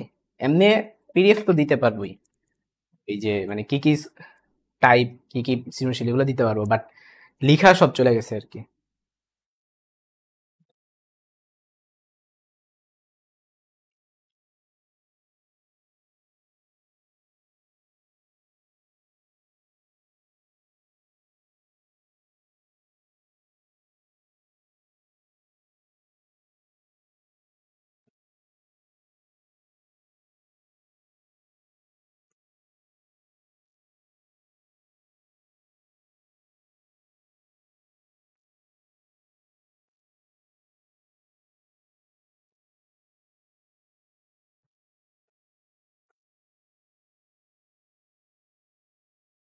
আচ্ছা, তোমাদেরকে হচ্ছে পিডিএফ দিয়ে দিব, সমস্যা নাই। মানে আমি কি কি টাইপ ভিত্তিক পড়াইছি, কি কি শিখি, ওগুলো পাওয়া যাবা। বাট আমি যে লিখছি ওগুলো চলে গেছে আর কি। হ্যাঁ, এটা হচ্ছে গিয়ে অন্য কেউ লগ ইন করলে এটা চলে যায়।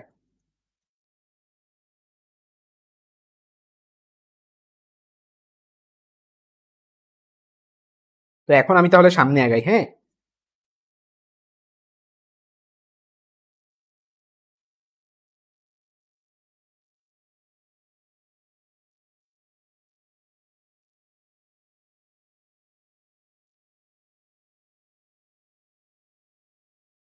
আচ্ছা ভাইয়া, যাক ওসব নেক্সট এর গুলা করান, হ্যাঁ।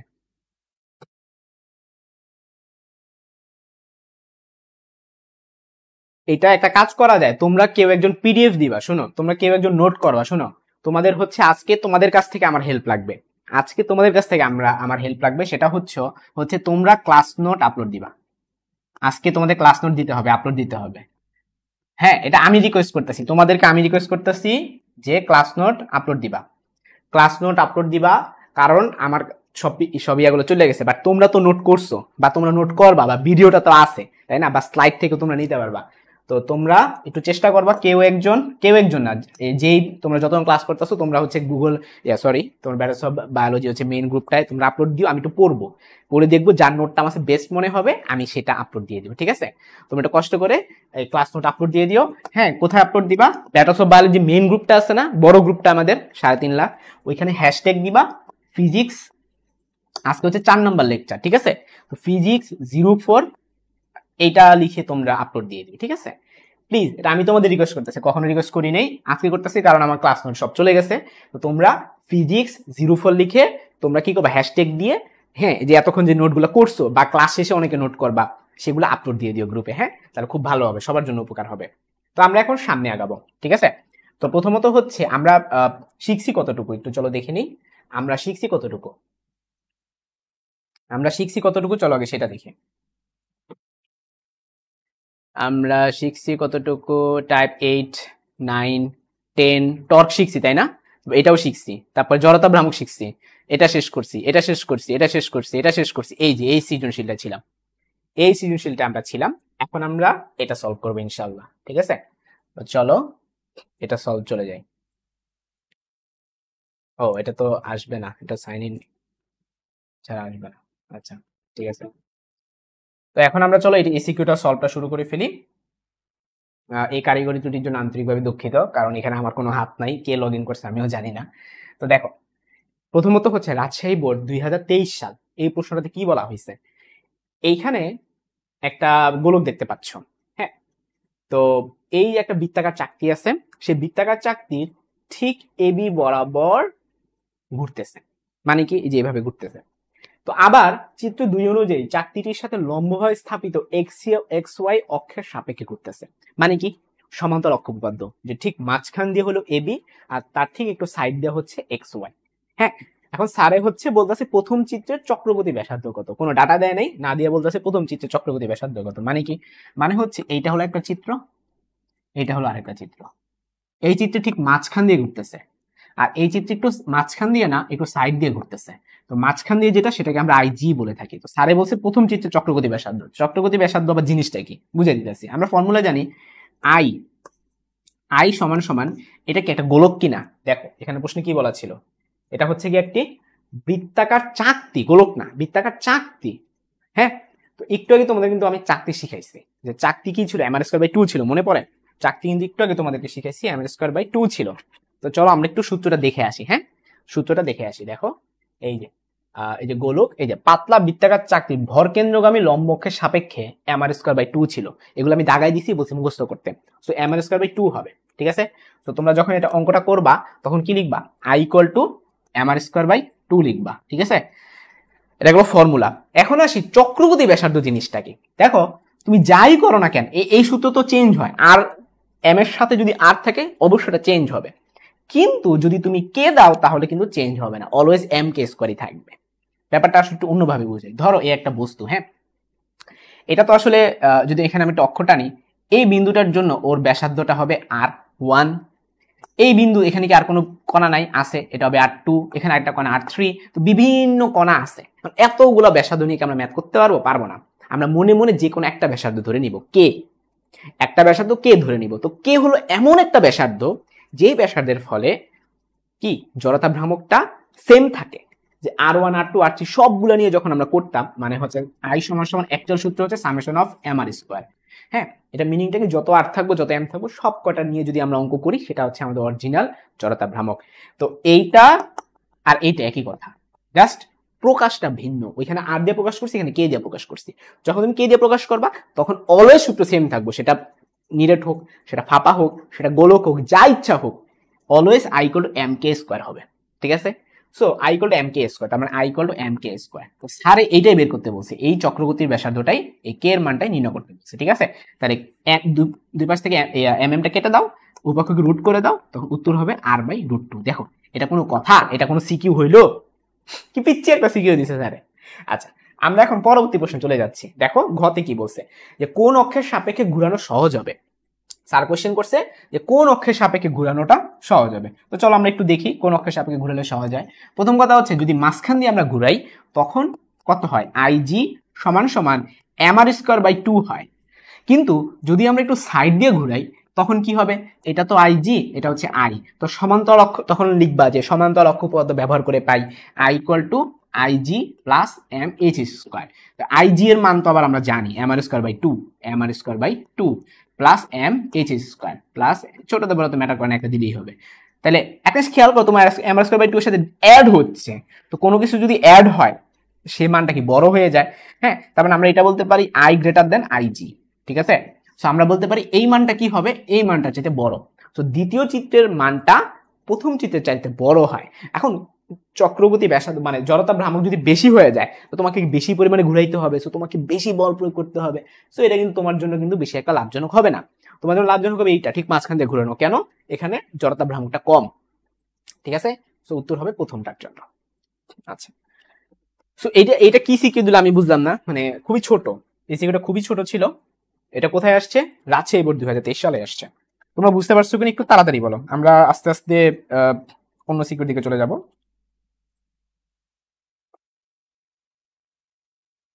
তোমরা বুঝতে পারছো কিনা একটু দ্রুত কমেন্টে জানিয়ে ফেলো যে ঠিক মাঝখান দিয়ে গেলে জড়তা ভ্রামকটা কম হয়, জড়তা ভ্রামকটা ঠিক মাঝখান দিয়ে গেলে কম হয়, এই জন্য উত্তর হবে এইটা।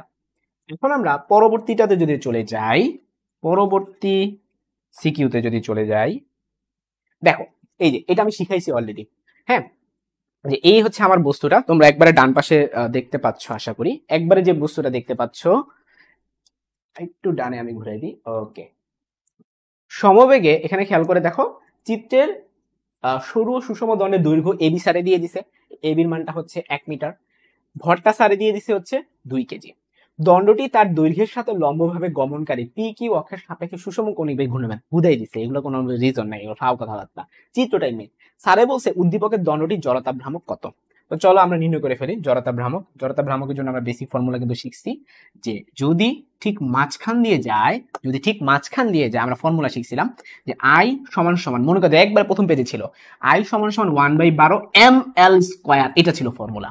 ওইখানে এল এর পরিচয় কি ছিল, এল এর পরিচয় ছিল পুরাটা, এল এর পরিচয় ছিল পুরাটা। চলো আমরা হচ্ছে একটু ব্যাক করে জেনে নিয়ে আসি। হ্যাঁ, এল এর পরিচয় ছিল পুরাটা, এই যে দেখো সরু ও সুষম দণ্ডের ভর কেন্দ্রগামী ঠিক মাঝখান দিয়ে গেলে ফর্মুলা হচ্ছে এম এল স্কয়ার বাই 12, এখানে এল এর পরিচয় হচ্ছে পুরাটা। তাহলে আমরা জিনিসটাকে এভাবে বলতে পারি যে আনসার হবে গিয়ে এই এখানে সারে এতটুকু দিয়ে দিছে, তোমাকে এটাকে 2 দিয়ে গুণ করে নিতে হবে। সারে দিয়ে দিছে এতটুকু হচ্ছে 0.5 মিটার, তাহলে এল সমান সমান কত হবে, পুরাটা যদি তুমি নাও 2 × 0.5, তাহলে 1 মিটার হয়। তাহলে এল এর মান যদি 1 মিটার হয় এখানে বসায় দাও, তাহলে 1/12 ইন্টু এম এর মান নিশ্চয়ই দিয়ে দিছে। হ্যাঁ, এম এর মানটা আমি একটু দেখি দিছি কিনা, এম এর মানটা কোথায়, এই অঙ্কে এম এর মানটা দেখে আসি। এম এর মান এই দিছে 2 কেজি দিয়ে দিছে স্যার। সো এখানে তুমি বসায় দিবা 2 কেজি। হ্যাঁ, তার উত্তরটা কত হয়, 2/12, 2/12 মানে কত, 1/6, ঠিক আছে। তো এই হচ্ছে আমাদের এককটা কি, কেজি মিটার স্কয়ার। এই হচ্ছে একটা আনসার, এর গ নাম্বারের আনসার। এবার চলো ঘ নাম্বারে চলে যাই। ঘ নাম্বারে কি বলছে, উদ্দীপকের দণ্ডটির ঘূর্ণন অক্ষ মধ্যবিন্দু ও থেকে এ তে সরিয়ে আনলে চক্রগতি ব্যাসার্ধের কি রূপ পরিবর্তন হবে। মানে এখনকার প্রশ্নটা হচ্ছে ওই আমাদের দ্বিতীয় চিত্রটা। হ্যাঁ, মানে স্যারে বলতেছে যে আগে ছিল এই বরাবর, এটা ছিল এ বিন্দুতে। হ্যাঁ, এখন যদি চেঞ্জ করে আমি লাল এখানে নিয়ে আসি, এখানে যদি আমি ও বিন্দুতে নিয়ে আসি, তখন চক্রগতির কিরকম পরিবর্তন হবে। তো ফার্স্টে আছে এ বিন্দুর জন্য কাজ করো, এ বিন্দুর জন্য চক্রগতি ব্যাসার্ধ তো বের করো নাই, চক্রগতি ব্যাসার্ধ খেয়াল করো, জড়তা ভ্রামক বলে নাই, চক্রগতি ব্যাসার্ধ বলছে।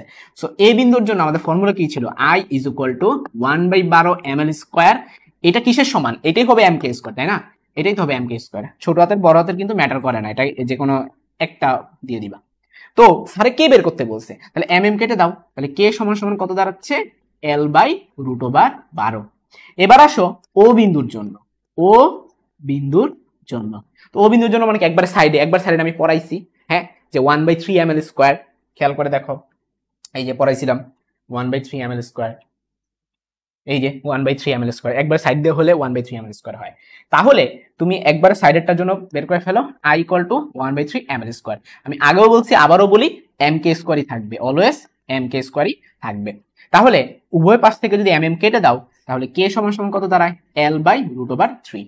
এখন স্যার কোশ্চেন করছে যে এই যে চক্রগতি ব্যাসার্ধ, এটা আমাদের তুলনা করতে করো। এখানে যদি আমরা চক্রগতি ব্যাসার্ধের দিকে যাই, স্যারে কোশ্চেনে বলছে যে এদের মধ্যে তুলনা করো, এই যে কিরূপ পরিবর্তন ঘটবে। তার মানে তুমি যা বিয়োগ করে দেখাই দিবা, এটা থেকে এটা বিয়োগ করে দেখাই দিবা, তাইলে তোমার অঙ্কটা শেষ। সো আমরা অবশেষে জড়তা ভ্রামক শেষ করে ফেলছি। নেক্সট হচ্ছে ব্যাংকিং কোণ। এই ব্যাংকিং কোণটা করে ফেললে কিন্তু আমাদের এই চ্যাপ্টারের সিকিউটা কমপ্লিট হয়ে যাবে। তোমরা কমেন্টে জানিয়ে ফেলো বুঝতে পারছো কিনা। ব্যাংকিং কোণটা এখন আমরা শুরু করব ব্যাংকিং কোণ।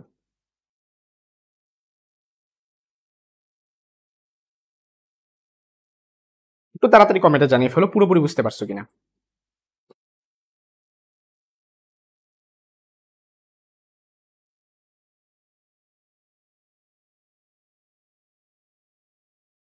একজন বলছে ভাইয়া মান বসানো লাগবে নি? হ্যাঁ, মান বসানো লাগবে। বায়োলজির কোন group? Batters of biology main গ্রুপটা। হ্যাঁ, এম এর মান দেওয়া আছে। হ্যাঁ, ঠিক আছে, ওকে।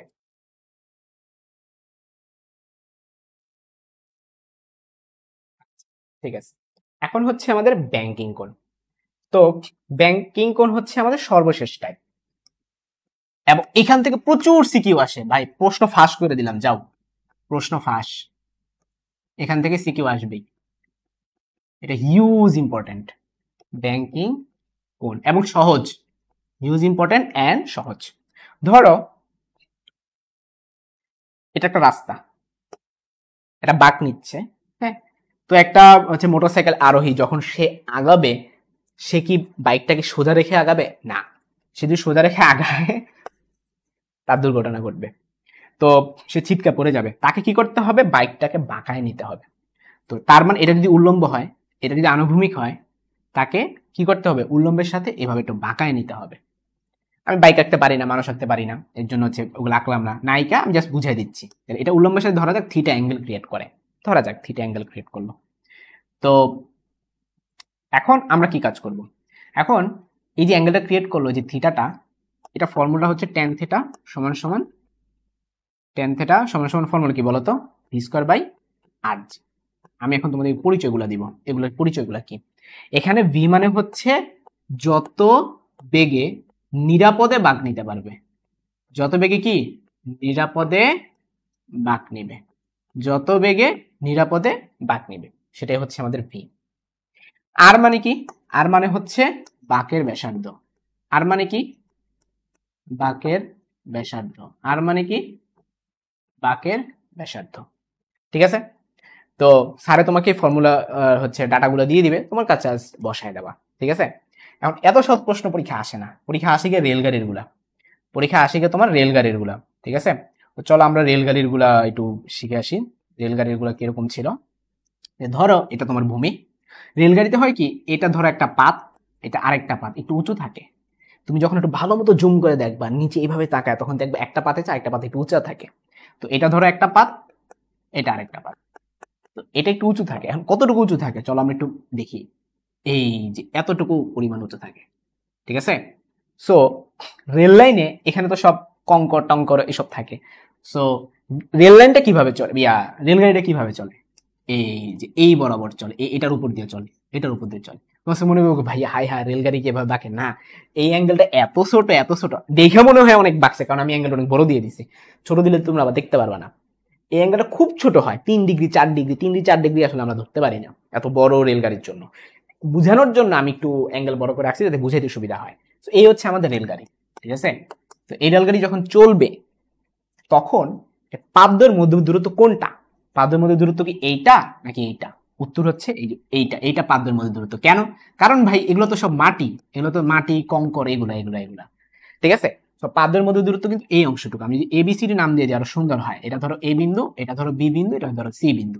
তাহলে আমরা এইভাবে লিখতে পারি পাবদয়ের মধ্যবর্তী দূরত্ব, পাথ দ্বয়ের মধ্যবর্তী দূরত্ব, পাথ দ্বয়ের মধ্যবর্তী দূরত্ব সমান কত হবে বলতো? এই যে অতিভুজটা এসি।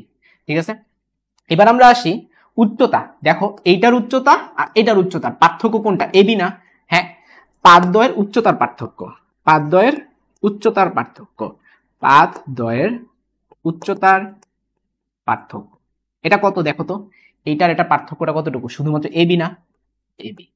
আচ্ছা, সো এইটা ছিল আমাদের তাহলে অতিভুজ, আর এইটা ছিল আমাদের লম্ব। একটু আগে আমি তোমাদের যে সূত্রটা শিখাইলাম ওটা ট্যানের সূত্র ছিল। ফর্মুলা কি? ট্যান থিটা সমান সমান ভি স্কয়ার বাই আর জি। সাগরে কি লবণ অনেক না? তো আপনি চিন্তা করে দেখো সাইন থিটা, সাগরে লবণ অনেক, লবণ মানে কি এবি, এবি অনেক মানে কি অতিভুজ এসি, এসি, ঠিক আছে। তো এবিটাকে আমরা এইচ দ্বারা প্রকাশ করে থাকি, এবিটাকে আমরা এইচ দ্বারা প্রকাশ করে থাকি, আর এসিটাকে আমরা মধ্যবর্তী দূরত্ব ডি দ্বারা প্রকাশ করে থাকি, ডি দ্বারা প্রকাশ করে থাকি। এখন হয়েছে কি, যখন অ্যাঙ্গেলটা খুব ছোট হয়, তোমাদের অলরেডি বলছি যে এই সকল ক্ষেত্রে থিটার মানটা খুব ছোট হয়। তো অ্যাঙ্গেল যখন যখন খুব ছোট তখন সাইন থিটা আর ট্যান থিটা পরস্পর সমান হয়। বিশেষ না হলে তুমি চেক করো, ক্যালকুলেটর নাও, তুমি সাইন 1 ডিগ্রি বসাও আর ট্যান 1 ডিগ্রি বসাও, দেখবো পুরো সেম। সাইন 2 ডিগ্রি বসাও, ট্যান 2 ডিগ্রি বসাও, দেখো পুরো same. Sine 3 degree, tan 3 degree দেখো অনেকখানি সেম। এরকম আস্তে আস্তে তুমি যখন 7-8 ডিগ্রি বেশি চলে যাবে আর মিলবে না। তার মানে থিটার মান খুব ছোট হলে তখন সাইন থিটা এবং ট্যান থিটা পরস্পর সমান হয়ে যায়, ঠিক আছে। তার মানে তখন এই ভ্যালুটা আর এই ভ্যালুটা সমান হয়ে যাবে। এইটা দিয়েই পরীক্ষা আসে, যত সিকিউ আছে সব এটা দিয়ে আসে। তখন তাহলে কি হবে, ভি স্কয়ার বাই আর জি কিসের সমান হবে, এইচ বাই ডি এর সমান হবে। এরই মাধ্যমে আমাদের ব্যাংকিং কোণ শেষ। এখন আমরা সিকিউ সলভ করবো অনেকগুলা, তাইলে দেখবা পুরোপুরি ক্লিয়ার হয়ে যাবে, ঠিক আছে। তো চলো আমরা সিকিউতে চলে যাই। আমাদের ব্যাংকিং কোণের সিকিউ, এই প্রশ্নের দিকে যদি একটু ফোকাস করো, ঢাকা বোর্ড 2023 সালেই আসছে ব্যাংকিং কোণ থেকে। 5 মিটার প্রস্থ একটি রাস্তা, এই দেখো প্রস্থ, এটা কিন্তু ডি। ওই যে এটা তো অ্যাকচুয়ালি রেল লাইন না, হ্যাঁ, এখানে ধরো তোমার রেল লাইনের মতো করে অন্য একটা গাড়ির এক্সাম্পল দিয়ে বুঝাইছে, বাট কনসেপ্ট তো সেম। ওইখানে যেটা ডি ছিল সেটাই হচ্ছে রাস্তার প্রস্থ। রেল লাইনের ক্ষেত্রে ওটাকে কি বলে, রেলের পাদ্যের মধ্যবর্তী দূরত্ব। আর নর্মাল গাড়ির ক্ষেত্রে সেটা কি বলে, রাস্তার প্রস্থ বলে। সো স্যারে কিন্তু ডি এর মান দিয়ে দিছে। রাস্তার একটি নির্দিষ্ট স্থানের বাঁকের বক্রতা ব্যাসার্ধ আর দিয়ে দিছে, স্যার ডি দিয়ে দিছে, আর দিয়ে দিছে, তারপরে কি এইচও দিয়ে দিছে, দেখো উচ্চতার পার্থক্য, এইচও দিয়ে দিছে। এখন তোমাকে বলছে যে গাড়িটা 54 কিলোমিটার পার আওয়ার বেগে যাইতেছে, এটা ওনারা বলে দিছে। এখন এটা কি আসলে সেফ নাকি সেফ না, এটা কিন্তু দিব কিছু বলে না, এটা আমরা বের করব, ঠিক আছে। গতে কি বলছে, গতে বলছে বাঁকের স্থানে রাস্তার ব্যাংকিং কোণ নির্ণয় করো। ভাই খুবই সহজ একটা কোশ্চেন, তোমাকে এইচ দিয়ে দিছে, ডি দিয়ে দিছে, থেটা বের করার কোনো ব্যাপার? এই যে আমরা মাত্রই তো আমরা করলাম, এইচ আর ডি দেওয়া থাকলে থেটা বের করা কোনো ব্যাপারই না। এই যে মাত্র আমরা শিখলাম না যে সাইন থেটা সমান সমান এইচ বাই ডি। তুমি এইচ জানো, ডি জানো, তুমি এইচ জানো, ডি জানো, তাহলে থেটা বের করা তোমার জন্য কোনো ব্যাপারই না। বসায় দাও, থেটা মান বের হয়ে যাবে, গোয়া শেষ। এবার ঘতে চলে যাই। তো ঘতে কি বলছে, ঘতে বলছে যে উদ্দীপক অনুযায়ী গাড়িটি উক্ত বেগে নিরাপদে বাঁক নিতে পারবে কিনা গাণিতিক ভাবে ব্যাখ্যা করো। সো আমরা আগে দেখবো নিরাপদে বাঁক নেওয়ার জন্য ভ্যালুটা কত, তারপর আমরা ওটার সাথে কম্পেয়ার করব। এই যে আমরা বিভিন্ন হচ্ছে রাস্তাঘাটে দেখি লেখা থাকে যে নিরাপদে বাঁক নিন 60 কিলোমিটার পার আওয়ার, এগুলো কি হুদাই লিখছে না, এগুলো ইঞ্জিনিয়াররা অঙ্ক করেই লিখছে, ঠিক আছে। এর যেতে বেশি হলে আসলে কিন্তু দুর্ঘটনা হওয়ার সম্ভাবনা থাকে, যদিও বাঙালিরা আসলে এসব কেয়ার করে না। তো তো হচ্ছে ঘটনাটা কি, ঘটনাটা হচ্ছে যে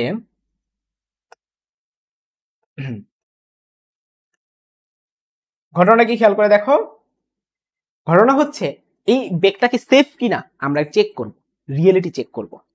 তো তার জন্য কি করা উচিত, তার জন্য হচ্ছে আমাদের ফর্মুলা অ্যাপ্লাই করা উচিত, যে tan থিটা সমান সমান ভি স্কয়ার বাই আর জি। হ্যাঁ, এখান থেকে তুমি কোনাকুনি গুণটুন করে ভি বের করবা, তাহলে কত হবে, রুট ওভার tan থিটা আর জি। খেয়াল করে দেখো, তুমি কিন্তু গ নাম্বারের অঙ্কে থিটা পাইছিলা, তাই না? তো তোমার tan থিটার মান জানা আছে, আর এর মান প্রশ্নে দিয়ে দিছে, জি এর মানও জানি 9.8, তোমার কি ভি এর মান বের হবে। ধরো তোমার ভি এর মান বের হলো, ওটা তো অবশ্যই মিটার পার্সেন্টে বের হবে। ধরো তোমার ভি এর মান বের হলো 10 মিটার পার্সেন্ট, ধরো এটাকে কিলোমিটার পার আওয়ার কনভার্ট করতে হবে, কারণ হচ্ছে যে কম্পেয়ার যে করবা ওই যে উদ্দীপকে কিন্তু কিলোমিটার পার আওয়ার দিছে 54। তো এটা কোনো ব্যাপারই না, আমরা এটা যদি কিলোমিটার পার আওয়ারে কনভার্টও করি এটা আমরা পারবো, ঠিক আছে। এটাকে যদি তুমি কিলোমিটার পার আওয়ারে কনভার্ট করো তখন কত আসে দেখো তো, 10 কে কিলোমিটার পার আওয়ার কনভার্ট করলে 36 হয়, 36 কিলোমিটার পার আওয়ার। ধরো এটাও ধরো, এটা ধরো, তোমরা আবার খাতা আবার এসব লিখো না, এটা বুঝাইতেছি, তোমরা বাসায় অঙ্ক করবা, সময় নেই দেখে, সাদাবের ক্লাস আছে দেখে, হ্যাঁ, আমি হচ্ছে পুরো ফুল করাচ্ছি না, তোমাদের কনসেপ্ট বুঝাইছি, অনেক সহজ ম্যাথ এর জন্য। তো ধরো তোমার বের হলো 36 কিলোমিটার পার আওয়ার, হ্যাঁ, এটা হচ্ছে সেফ। এখন এর চাইতে বেশি যদি তুমি যাও সমস্যা, কম গেলে সমস্যা নাই, তুমি গেছো হলো 54 কিলোমিটার পার আওয়ার বেগে, তাহলে তো বিপদ ঘটবই। তাহলে জিনিসটা হচ্ছে, এটা হচ্ছে ভি সেফ, আর তুমি গেছো হচ্ছে ভি তে, তারপরে V greater than V safe. খেয়াল করে দেখো, ভি সেফ এর মান হচ্ছে গিয়ে 36, আর তুমি গেছো মিয়া 54, মতো অ্যাক্সিডেন্ট ঘটবে, ক্লিয়ার। আবার ধরো ধরো আমি তো এখানে অঙ্ক করি নাই, আমি তো ক্যালকুলেটর নিয়ে মান বসাইনি, ধরো এটা বের হইলো 60, তাহলে সেফ হইতেছে 60, তুমি গেছো 54 তে, সমস্যা হবে? সমস্যা হবে না, কমে গেলে সমস্যা হয় না, বেশি গেলে সমস্যা হয়। বুঝতে পারছো কিনা কমেন্টে জানিয়ে ফেলো। তো এরকম সিকিউ সব কয়টা সিকিউ এরকম, যেমন এই যে এটার ক্ষেত্রে দেখো রাস্তার ব্যাংকিং উচ্চতা চাইছে, এখানে ব্যাংকিং কোন বলে নাই, উচ্চতা চাইছে, যেমন ছাড়া এইচ চাইছে। তো তোমাকে কি কি করতে হবে, বাকি যে ডাটাগুলো আছে সেগুলো ধরে অঙ্কটা করে ফেলতে হবে, ঠিক আছে। ওই যে আমরা তো ফর্মুলা জানি যে tan থিটা সমান সমান কি ছিল, বি স্কোয়ার বাই আর জি সমান সমান কত, এইচ বাই ডি। হ্যাঁ, এইটা দিয়ে ম্যাথ করে ফেলবে। দেখো ভি আর এইচ, ভি আর এবং ডি উদ্দীপকে দিয়ে দিছে, তুমি এইচ এর মান বের করবা, বাচ্চাদের ম্যাথ। তারপরে ঘতে কি বলছে দেখো, ঘতে বলছে যে উদ্দীপকের রাস্তাটি ব্যাংকিংহীন হলে তখন গাড়িটি নিরাপদে বাঁক নিতে পারবে কিনা, গাণিতিকভাবে যাচাই করো। ব্যাংকিং হীন মানে কি, তখন তোমার ওই থিটার পার্টটুকু আর থাকবে না, ঠিক আছে, মানে থিটার মান 0। হ্যাঁ, তখন তুমি যদি থিটার মান 0 মানে হচ্ছে tan থিটার পার্টটুকু টোটালি 0 ধরে অঙ্কটা করবা, ঠিক আছে। আচ্ছা, তারপরে কি, ব্যাংকিং কোণ নির্ণয় করতে বলছে, ওই যে একই আমরা জানি tan থিটা সমান বি স্কয়ার বাই আর জি সমান সমান কত, এইচ বাই ডি। তুমি দেখবা এখানে কিসের মান দিছে, এখানে ডি এর মান দিছে আর হচ্ছে গিয়ে এইচ এর মান দিছে। তাহলে তো হয়ে গেল, এইচ বাই ডি করলে তো আমরা সাইন থিটা পেয়ে যাই, পরে ইনভার্স করে দিবা, থিটা বের হয়ে যাবে। সো গ শেষ। ঘতে বসে গাড়িটি উভয় বাকি সমান বেগ অতিক্রম করতে পারবে, তার মানে এখানে দুইটা গাড়ি, তাহলে গাড়ি নাম্বার 1 গাড়ি নাম্বার 2। গাড়ি নাম্বার 1 এর জন্য একবার ম্যাথ করবা, ওই যে tan থিটা সমান বি স্কয়ার বাই আর জি দিয়ে, ঠিক আছে। ওইখান দিয়ে তুমি একটা ভি বের করবা v1, আবার দ্বিতীয় গাড়ির জন্য একটা ভি বের করবা v2, পরে তুমি দেখবা যে দুইটা আসলে সমান হয়েছে কিনা। ক্লিয়ার? সমান হওয়ার কথা না, কারণ দেখো দুইটার আর এর মান কিন্তু ভিন্ন ভিন্ন, সো সমান জীবনে হবে না। পরের প্রশ্নটা বাসটির ভরবেগ নির্ণয় করো। দেখো ভরবেগের কনসেপ্ট আমরা শিখছি, ভরবেগ কি ছিল, এম ভি আর। হ্যাঁ, এল সমান সমান যদি তোমার শুধুমাত্র ভরবেগ বলে তাহলে ভর ইন্টু বেগ, আর যদি কৌণিক ভরবেগ বলে তাহলে এম ভি আর। এখানে কি বলছে, এখানে শুধু ভরবেগ বলছে, সো ভরের সাথে খালি বেগ গুণ করে দিবে, শেষ, ঠিক আছে। কোশ্চেন হচ্ছে ভাই এখন বেগ তো আমি জানি না, বেগ এই যে ৭৫,০০০ জুল থেকে তো বেগ বের করা যায়, ঠিক আছে, অথবা ডিরেক্ট ফর্মুলাই আছে, অথবা ডিরেক্ট ফর্মুলা আমরা অ্যাপ্লাই করতে পারবো। ডিরেক্ট ফর্মুলা হচ্ছে ই কে সমান সমান পি স্কয়ার বাই 2m। এটা কোন চ্যাপ্টারে আছে, এটা কাজ শক্তি ক্ষমতা চ্যাপ্টারে আছে। তো ই কে এর মান সারে দিয়ে দিছে, এম এর মান সারে দিয়ে দিছে, তো তোমার পি এর মানটা বের হয়ে গেল, ঠিক আছে। আচ্ছা, তো তাহলে গ শেষ। আর ঘতে বসে নিরাপদে বাঁক নিতে পারবে কিনা, আমি একটু আগে যেটা করাইলাম 1 নম্বরে ঢাকা বোর্ড 2023 ওই অঙ্কটা, ঠিক আছে। পরের প্রশ্ন, সাইকেল আরোহী কত কোণে হেলে সাইকেল চালিয়ে বাঁক নিতে থিটা বের করতে বলছে, যে tan থিটা সমান এইচ বাই ডি দিয়ে করে ফেলবা, sin থিটা সমান এইচ বাই ডি। সতর্কীকরণ প্লেটে উল্লিখিত গতিসীমার যথার্থতা যাচাই করো। তো সতর্কীকরণ একটা প্লেটে কিছু একটা বইলা দিছে, দেখো কি বইলা দিছে, সর্বোচ্চ গতিসীমা 6 কিলোমিটার পার আওয়ার। তার মানে তুমি যে ঢাকা বোর্ড 2023 এর মতো অঙ্কটা করবা, করে তুমি দেখবা তোমার নিরাপদ ভি সেফ এর মান কত হয়। ধরো তোমার ভি সেফ এর মান হলো 8, ঠিক আছে। এখানে কি বলছে যে সর্বোচ্চ গতিসীমা 6। এখন তুমি যদি ওই ভি সেফ যদি তুমি অত বেগে যদি তুমি না যাও তাহলে তো একটা সমস্যা তৈরি হবে, ঠিক আছে। প্রথম কথা হচ্ছে গ থেকে আগে থিটাটা বের করবা, গ থেকে আগে তুমি থিটাটা বের করবা, তাহলে tan থিটা সমান সমান 20 আর জি। একটা জিনিস খেয়াল করে দেখো, এই থিটাটা কিন্তু নিরাপদে বাঁক নেওয়ার থিটা না, এটা হচ্ছে সে যত বেগে বাঁক নিছে সেই থিটা, খেয়াল করে, এটা হচ্ছে সে যত বেগে বাঁক নিছে। তাহলে tan থিটার সমান 20 আর জিতে যে ভিটা পাবা এটা নিরাপদে বাঁক নেওয়ার না, এটা হচ্ছে ও যত বেগে গেছে, আর নিরাপদের জন্য হইতেছে 6। এখন ধরো তোমার ওই সূত্র দিয়ে কইরা তোমার ভি এর মান আসলো 4, হ্যাঁ, আর হচ্ছে গিয়ে তোমার সর্বোচ্চ গতিসীমা হইতেছে 6, তাহলে তোমার কোনো সমস্যা নাই। কিন্তু তুমি ওই সূত্র দিয়ে করে তোমার ভি এর মানটা আসলো 8, কিন্তু সর্বোচ্চ গতিসীমা 6, তাহলে কিন্তু সমস্যা আছে, ঠিক আছে। তো সব কটা অঙ্ক কিন্তু সেম, যে ব্যাংকিং কোণ বের করতে বলে, দুর্ঘটনার কারণ বের করতে বলে, ব্যাংকিং কোণ বের করতে বলে, দুর্ঘটনার কারণ ব্যাখ্যা করতে বলে। এরই মাধ্যমে আমাদের আজকে ক্লাস এখানে শেষ। তুমি একটু কমেন্টে হচ্ছে একটু ডিরেক্টলি জানাই ফেলো যে পুরোপুরি বুঝতে পারছো কিনা, কোনো ধরনের কনফিউশন আছে কিনা। আমরা ক্লাস থেকে এখনই চলে যাব।